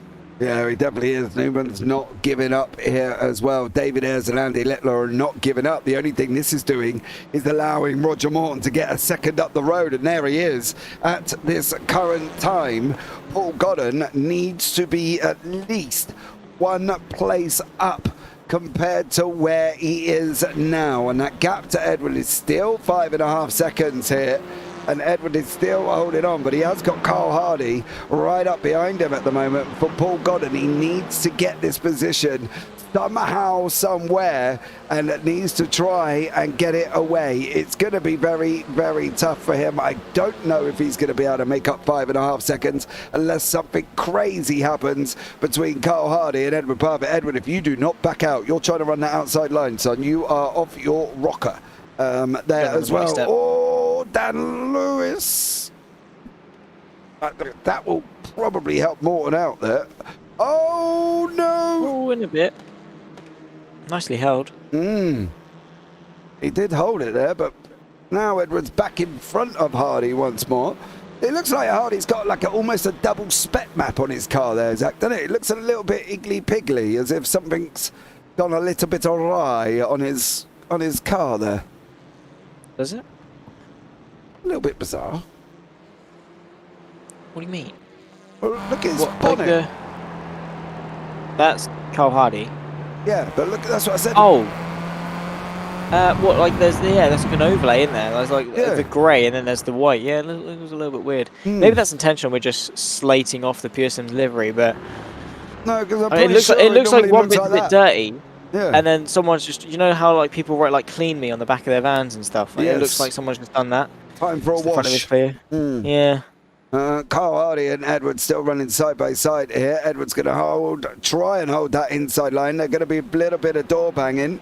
Now once more, let's see if Hardy has made that position. What's happening with Dalmon and Newman? This is the same situation. You can see Newman there now already. He didn't give, well, to be fair, he has now. He gave the room to Dalmon, and this is the run from Dalmon again. He's got to send it in. He's got to at least try and hold Pete Newman. You can't do it. If Newman can't achieve the outside line round one, you can see why Dalmont struggled. Because if Newman can't, who can? I haven't seen anybody hold it. And that's the thing at the moment. Edward's still battling away with Carl Hardy. Dan Lewis coming into the clutches of Paul Goddard. Goddard needs one more place. He needs that place away at the moment in time here as well. If he gets 6th, it's going to be on 17 points. So 7. No, he's going to be 1 short. He'll be 1 point short. Goddard, he's got to get Edward. He's got to get... Oh, we got Dan Lewis. Yeah, he's got to get Edward before this final lap. Otherwise, he's going to lose by 1 point. Ooh. Wow. That's a 4.5 second gap that he's going to have to close, and one that is not going to close in a lap, I don't think. Jones has just been overtaken by Roger Morton. It's going to... So the arm of Morton has just overtaken the pro of Jones as well. We are going to be coming on to that final lap here as well. Littler and David Ayres are still running side by side. David Ayres is going to get their position here as well, but now it's going to be Barney time for these guys. The final lap of the final race of the final season is up and running now as well. Newman's trying the outside line once more. Is he going to be able to hold it this time? Dalmont's going to go through again. Newman's going to try. They're going to be rubbing. Oh my God, he's going to get it. He's going to get it. Newman's... Dalmont's got to run him around the outside. Dalmont will have the inside for turn 3. If he holds on, he's got to full throttle that. I bet Dalmont's sitting in his car giving it a whole load of shaking here as well. He's now run side by side round turn 3. They go. Can Dalmont hold that inside line into Repco? He is going to hold the inside line into Repco. Dalmont has done it there as well. Oh, there's contact. Between the two of them, he's going to allow him back through. I think he's just going to lift off and allow Pete Newman side by side. The fight continues. Half a lap left to go. And it's Newman that's got the inside downward, trying to saw his way through. But Newman's passed. He's into the lead with half a lap left to go of this race, of this season as well. Let's not forget, Newman's going for the triple. He didn't need to. I don't think Dalmont needed to. And I know he's a sportsman, and I know he's probably did, but I don't believe he needed to do that there as well. Edward Pup, whoa!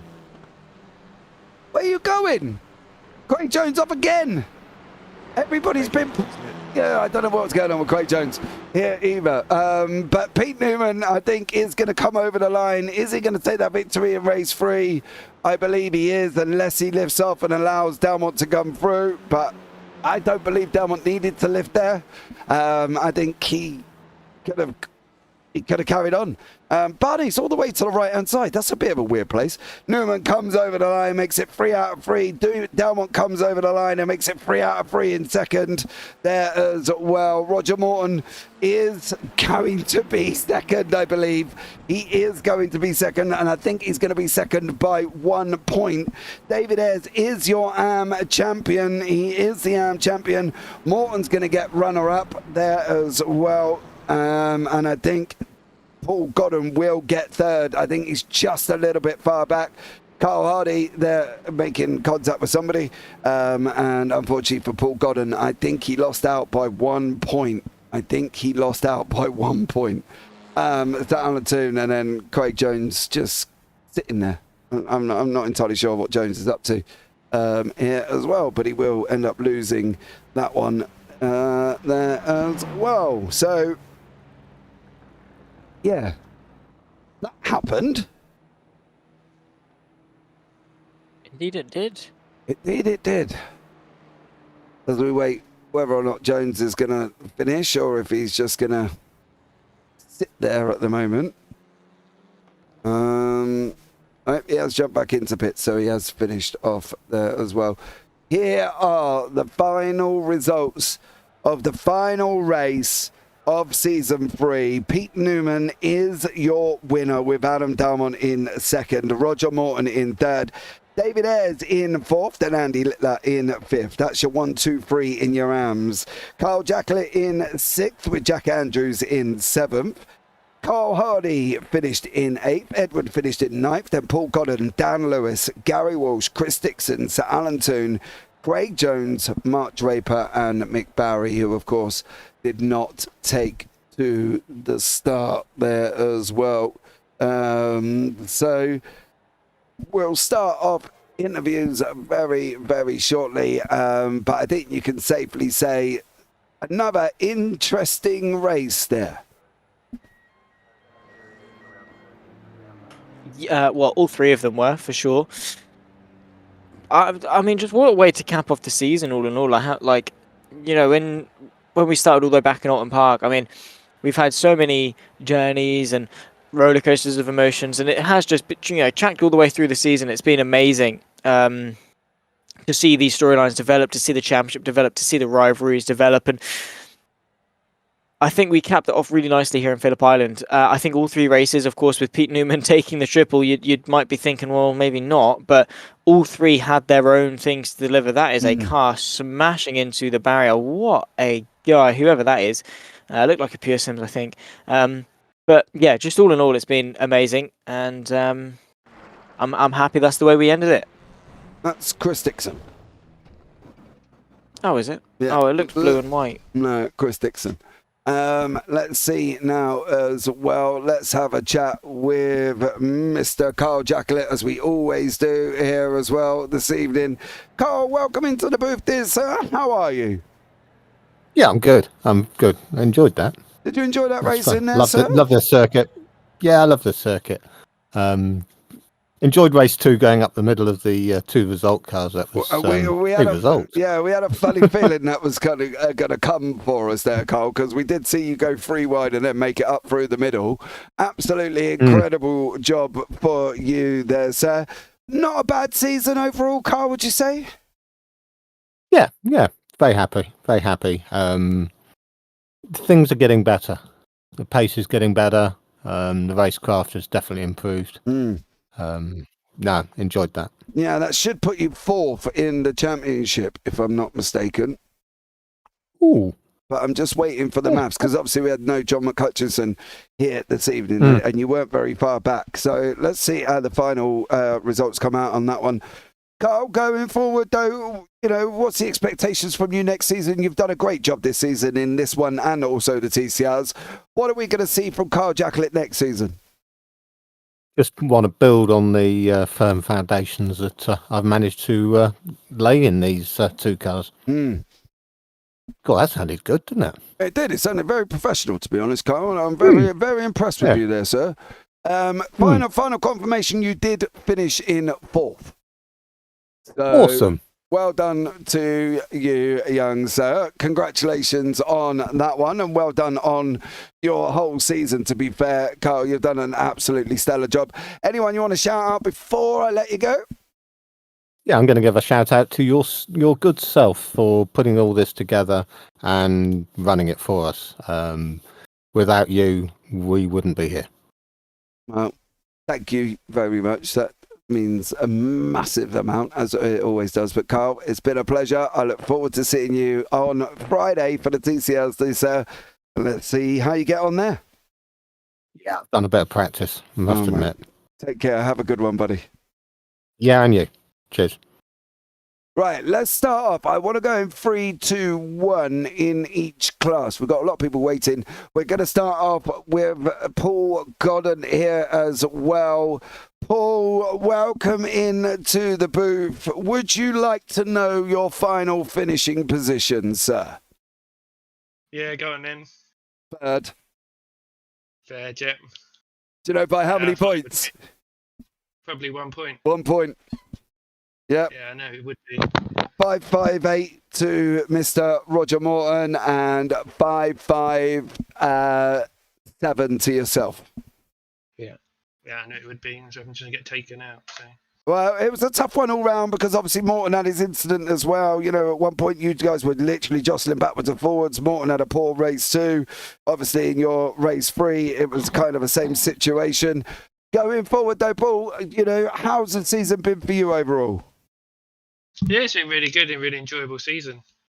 So there's some really good racing, some of the best racing on iRacing. The driving standards overall have been very good. Yeah, it's just been great to be part of. Awesome stuff. I tried everything tonight, even in practice, swapping times with Roger. We were like so close, and then getting to qualifying, and he just got me in qualifying, and then I knew what I had to do, and yeah, it just didn't happen. So one of them things, but at least I've got the pace to keep up with him now. Well, you definitely have, and it has been a great epic battle. I've got numbers all across my bit of paper, Paul, to say, you know, if you finished his here, this is what you were going to get, and if you were finished here, and all of that as well. But you know, look, overall, a stellar season. Top 3, still top 3, Paul. You know, you're still third. Yeah, it's still good. Yeah, I gave the place back to Roger as well. Because I took him, I don't know if you saw, I spun him round on the first lap. Yeah. So I dropped right back to let him have it. So, because I'm not one for winning on unfair advantage. So, yeah, so I gave it back to him. And then I thought I'd try and keep up if I can. But yeah, it just wasn't going to happen. So, but no, it was good. It was good battle with Roger. He's a good little driver and he knows where to put a bit like David, he knows where to put the car. And you just can't get past him. And especially a track like this where there's not much overtaking anyway. It's very difficult. So, like race 1, I think I was on his bumper the whole time, and I just couldn't get him to make a mistake. And and then race 2 was similar with I was having a battle with Carl because he was trying to get Jackie's first win, I think, and they were working together, which was a bit frustrating. But it's he said sorry, but it's one of them things. You got two different teams not working together, which is a bit frustrating, but. At least Jack got a win because he drove very well. So yeah, Jack did as well, and that a stellar job from everyone. Paul, an epic season from yourself. Hopefully, we'll see you on the track next season. Anyone you want to shout out before we let you go?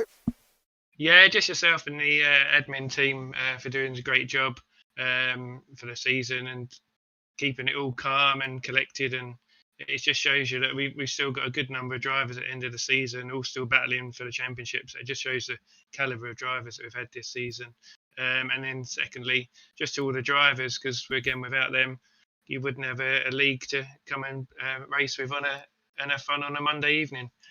Yeah, awesome stuff. Well, Paul, look forward to hopefully seeing you on track next season there, bud. But yeah, we'll be back next season. Awesome stuff. Have a good one there, mate, and I'll catch up with you soon.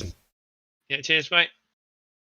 Now let's have a chat with one Mr. Roger Morton, who did take second place, and he did do it by 1 point.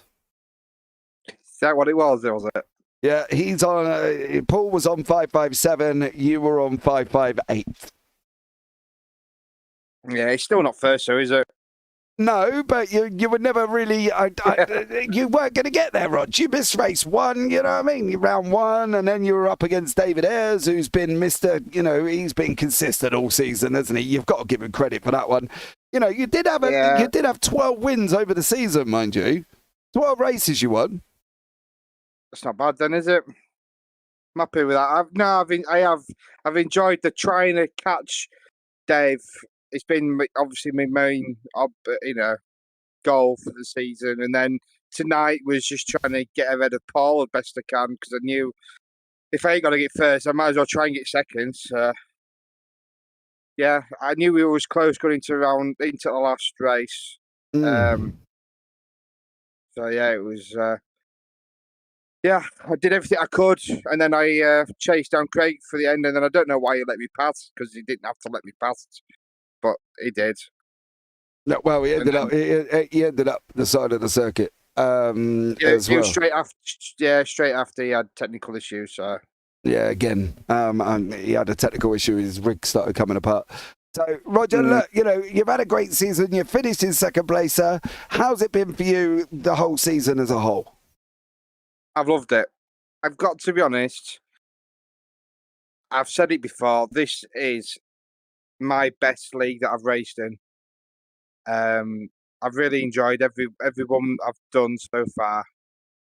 The guys who I race against are mega. They help each other out with setups or with guidance on lines or whatever else.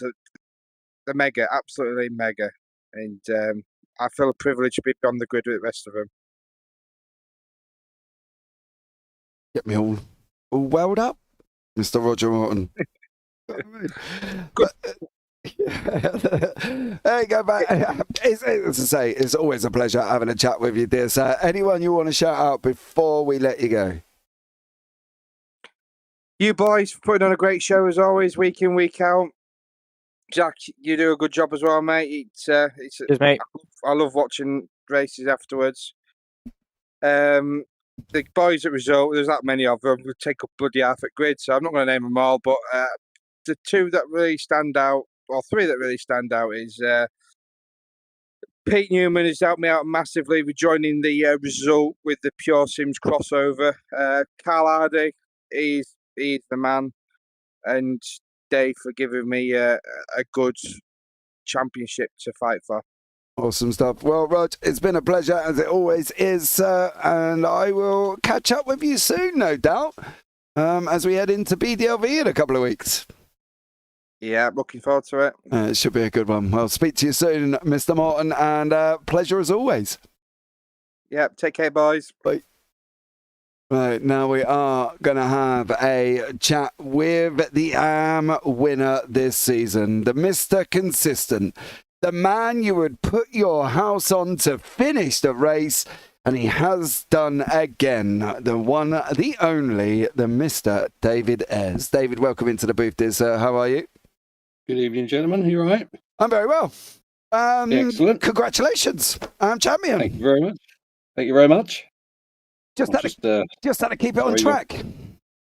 That's all I was trying to do tonight, is just try and stay out of trouble and finish. They got a little bit hairy in a few places, but they got past eventually. Yeah, it did, but that just goes to show how much, obviously, pace everybody's got here as the arms. You know, Roger's been up there. He's been chasing you down like a rat up a drain pipe all season since he's been in here. Didn't quite make it through, but, you know, you wrapped it up. It was mathematically possible for you to lose it this evening, but it would have meant for you to lose your internet or your electric and just have a complete disconnect. Right. So, you know, it was mathematically possible, but there was a lot of exceptional circumstances. How's it been for you over the season, though, David? Have you had a good time? Have you enjoyed it? No, thoroughly enjoyed it. Yep, definitely. Yep, that was a really good. So we'll definitely be back next year, or next season, sorry. And they got the another new Result team almost ready to go on the grid. Oh, blimey, with another one. We're going to have to learn more liveries, Mr. Zach Sweeney, from the Result Boys. Craig Jones has put well done, Big Nose, in YouTube chat. He's just jealous. Oh, he is, isn't he? He didn't complete 2 out of the 3 races. I don't think he completed many last week either, to be honest. He boasts about his 3 trophies and he don't even complete a race. Doesn't even get 3 points. He doesn't even get 3 points. I think just everything on his body is just so small. I think so. I think that and his driving ability, to be honest. Dave, but look, Dave, it's been a pleasure. Congratulations on your AM championship there as well.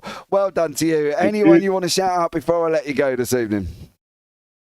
You lads for putting on the broadcast, all the work you do behind the scenes. Obviously, all of the result teams, plus one next season. And all the other drivers in the league. It's been a brilliant season. Looking forward to the next one. Awesome stuff. Well, David, thank you very much for talking to me, and it's been a pleasure as always, and look forward to seeing you next season. Cheers, gents. Have a good one. And you, mate. Take care. Cheers. Bye. Bye. Right, now we go. I did cut him off a little bit early there. I'm sorry, David, if you watch this back and see that. Now we're going to have a chat with Mr. Adam Dalmont. He came in with a hope and a prayer, and he got where he could get with 3 second places. Newman got 3 firsts, but let's chat with Adam. Give him a big old cuddle and say, Adam, welcome in there, sir. How are you? All right, mate. You know what? I've really enjoyed tonight. I'm waiting for a ribbon, because as soon as I did it, I just burst out laughing. Oh dear. Nothing from me. Nothing from. I'm not saying Zach's not going to give It's you. all from me. Yes. It's all from me. Do you know what though? I could have carried the outside, but I just held the brake a little too long at rear, stepped, and that was it. Then it was like, and then I just burst out laughing. Go on. Did you let him go in race 3? After that moment, it was like, yeah. Do you know what? Because obviously, I knew it were already over anyway. And tonight, I didn't come in with trying to that mindset of got to beat him. Do you know? It was just let's have a fun. Last round. Let's give a good show. Try some moves. Instead, because normally we do tend to just follow each other quite a fair bit until right towards the end, where we mixed it up a bit tonight. And yeah, it's such a hard track to try and get moves on you. It's got to be a mistake to get past, and Pete didn't make any, and I made that one mistake. So, and then just happened to be on the second to last lap again. I don't. Do you know what though? I said on the broadcast, I don't think you needed to let him through. I don't think you needed it. I know you were good sportsmanship, and I said that, don't get me wrong, but I don't felt you needed to. I thought it was close, hard racing. It was always going to happen, and that was the thing. But you two have been together all season. How would you define your season? I know, we would define your season, but how would you define your season? Do you know what, mate? Overall, I'd define it good. I mean, based on the fact that, yeah, I've run two or three seasons in a Clio before, but this is my first JPB appearance in a full season, because obviously I only did the last couple of rounds of last season. And, Pete being who he is, again, massive amount of respect for Pete. I've raced him on and off and in different things, over the years. And I've always really enjoyed racing Pete, and the respect's there. And the thing is, I'll push hard, but I won't do things where, I could maybe be a bit more forceful and be a bit more elbows out, but that's not the kind of... If I want to beat Pete, mate, I want to do it properly. No argy-bargy, no need to be over, zealous with it. If we beat each other, it's done on just pure mind games and pace. And Pete has had the edge this season, but I know my flaws. I know what I'm going to work on, and I know what I'm going to come back and try and stop doing. Well, I will look forward to seeing you coming back next season with a vengeance, Mr. Dalmont. It's been a pleasure talking to you as the season's gone on. Once more here. Anyone you want to shout out before we let you go for the final time? Yeah, as always, you guys for running it the admin and the broadcast. All the Pro-Am podiums tonight and overall, obviously well done to those boys. Carl for P3 and Pros, and obviously a big, massive, big shout to Pete. He's managed to fight me off. We were on about it earlier, actually, sorry, about he manages to withstand that pressure. And it takes a champion to do that, mate. So it's well deserved. So yeah, I'll come back next season swinging. Awesome, mate. Well, I look forward to seeing you next season and seeing what you can do. But it's been a pleasure, Adam. Take care, and we'll catch up soon, no doubt. Good night, you too. Take care, mate. All right, and next up in the interview room is the one, the only, the first ever triple champion of the Clios.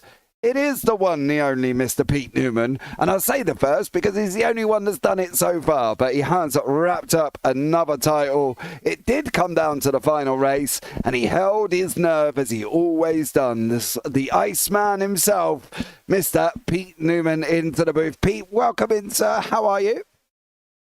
What an intro. Thank you very much.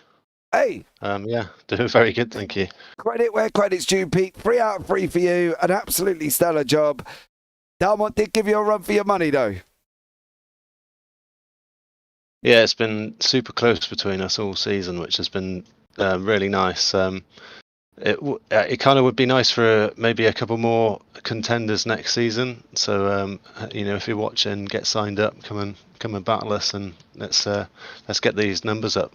Yeah, can you get your Morgan back again? That was quite interesting when Morgan was in it, wasn't it? Oh, we'll see. We're hopefully going to do the charity race together, so maybe we could convince him then. Yeah, absolutely. I'll work on him there, Pete, as well. But overall, though, how's the season been for you? For you guys battling away, it makes the racing enjoyable. And how would you analyse your season? Do you feel there's anything you could work on? Do you feel you could get quicker, or do you feel you've just had one of them perfect seasons? No, it's never perfect in racing, is it? You're always trying to find the next 10th and next 1,000th, next 1,000th, or whatever the next part is. Yeah. Every corner you can improve. But yeah, it's trying to take the strong elements of what Adam's brought to the table this year, and trying to learn from that and fire them back his way next season. Well, he did say, Pete, he's coming back with a vengeance, young sir. So be prepared. Don't doubt it. Yeah, I don't doubt it either. But it should be a great one. But Pete, congratulations on your championship. Again, triple world champion, well done to you. And I believe you actually wrapped up the team's championship at the same time. So well done to you and Carl Hardy for wrapping up the team's one. Anyone you want to shout out before I let you go this season? Well, obviously, big shout out to Carl. It's a no disrespect saying about Morgan coming back, because I wouldn't actually want to replace Carl at the moment. Obviously, we've won the team's championship. Morgan's a great driver. So if he did want to come back, we'll squeeze him in somewhere. But Carl's not going anywhere. So just get that out there. But obviously, rambling aside, this is all I guess championship dedicated to my mum. Lost her this year, so that's always on my mind. And also my girlfriend, thank you to her. She's been a rock through it all. Lets me race and just have good times. So yeah, I'm rambling on, guys. That's all right. This is why I don't do interviews, to be honest. So Pete, look, you can come and talk to me for as long as you want, mate. I have no problem having a chat with you there, bud. I tell you what, it's been, you've been through the trials and tribulations that nobody wants to go through. But you've come out the other side, you've taken the championship win, and you've done an absolutely stellar job. So for me, I'll talk to you all day, Pete. But great job from you there, bud. And hopefully we'll see you on the track next season. Yes, I agree with Carl. I think Carl's done an absolutely stellar job with you as well. So, that wasn't replace Carl with Morgan. That's not what I meant. But look, I'll catch up with you soon, Pete. And a great job as always. Awesome. Thank you very much, guys. Take care. Bye-bye.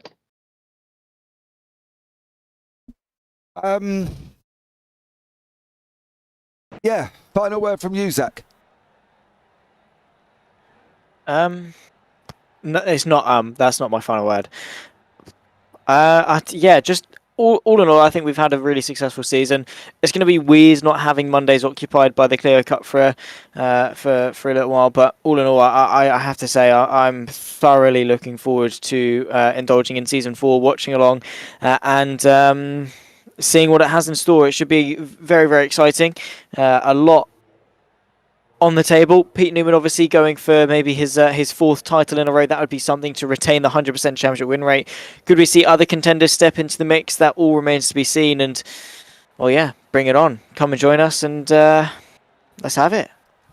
Yeah, there is the schedule for race for next season on your screen. So we'll be starting off at Interlagos. Yes, I did have to get it in, and yes, it is my responsibility if anything goes wrong there as well. That is not to Catalonia's. That is, why is that schedule gone like that? There is another schedule there as well.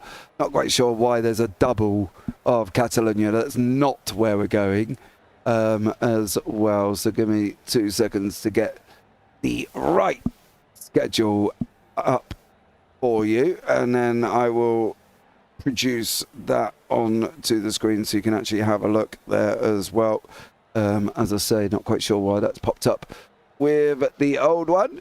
There we go, that's more like it, as we'll be off on to Canadian Tire Motorsport Park. Then we're going to Catalonia National Circuit, then off to the Hockenheim National Lime Rock Park Classic, Motorland Aragon out the Nürburgring Seca Circuit, Okayama International Fall, Summit Point Raceway, and then I managed to get it in there to much duress of people, but we are going to Tsukuba for the final race of this evening. I love Tsukuba. Great calendar there, Zach. Any tracks you're looking forward to and any tracks you're not looking forward to? Interlagos, love. Mosport, love. Catalonia, Clios can make it work. Hockenheim, love. Lime Rock is going to be interesting. Aragon is alright. That's the outer, the sprint though. Strecker layout is, yeah, even then, yeah, no, that's fine. I can live with that. The sprint Strecker, yeah, the Nürburgring GP is a bit iffy for me. I love it, I hate it. Okayama should be fun. Summit Point will be a lot of fun, and Tsukuba, well, that's just going to be absolute memes. So, yeah, let's do it. Yeah, awesome stuff. Well, guys, that's going to round it out for the final time this season. Thank you so much to everybody that has joined us here as well. Get yourselves involved. Sign-ups are open. JPBroadcasting.com. Head over to there, highlight over league racing. It'll say join a league, and then you're looking for season 4 of the Clios, starting in December. So get yourselves involved. If you want to get signed up, don't forget, like, subscribe, turn on the bells in the process. But for now, guys, for the final time this season, from myself and Zach Sweeney up here in the booth, it's been a pleasure, Zach, having you alongside me, as it always is. Take care. Have a great week. And you never know, we might see you on the track sometime. Good night.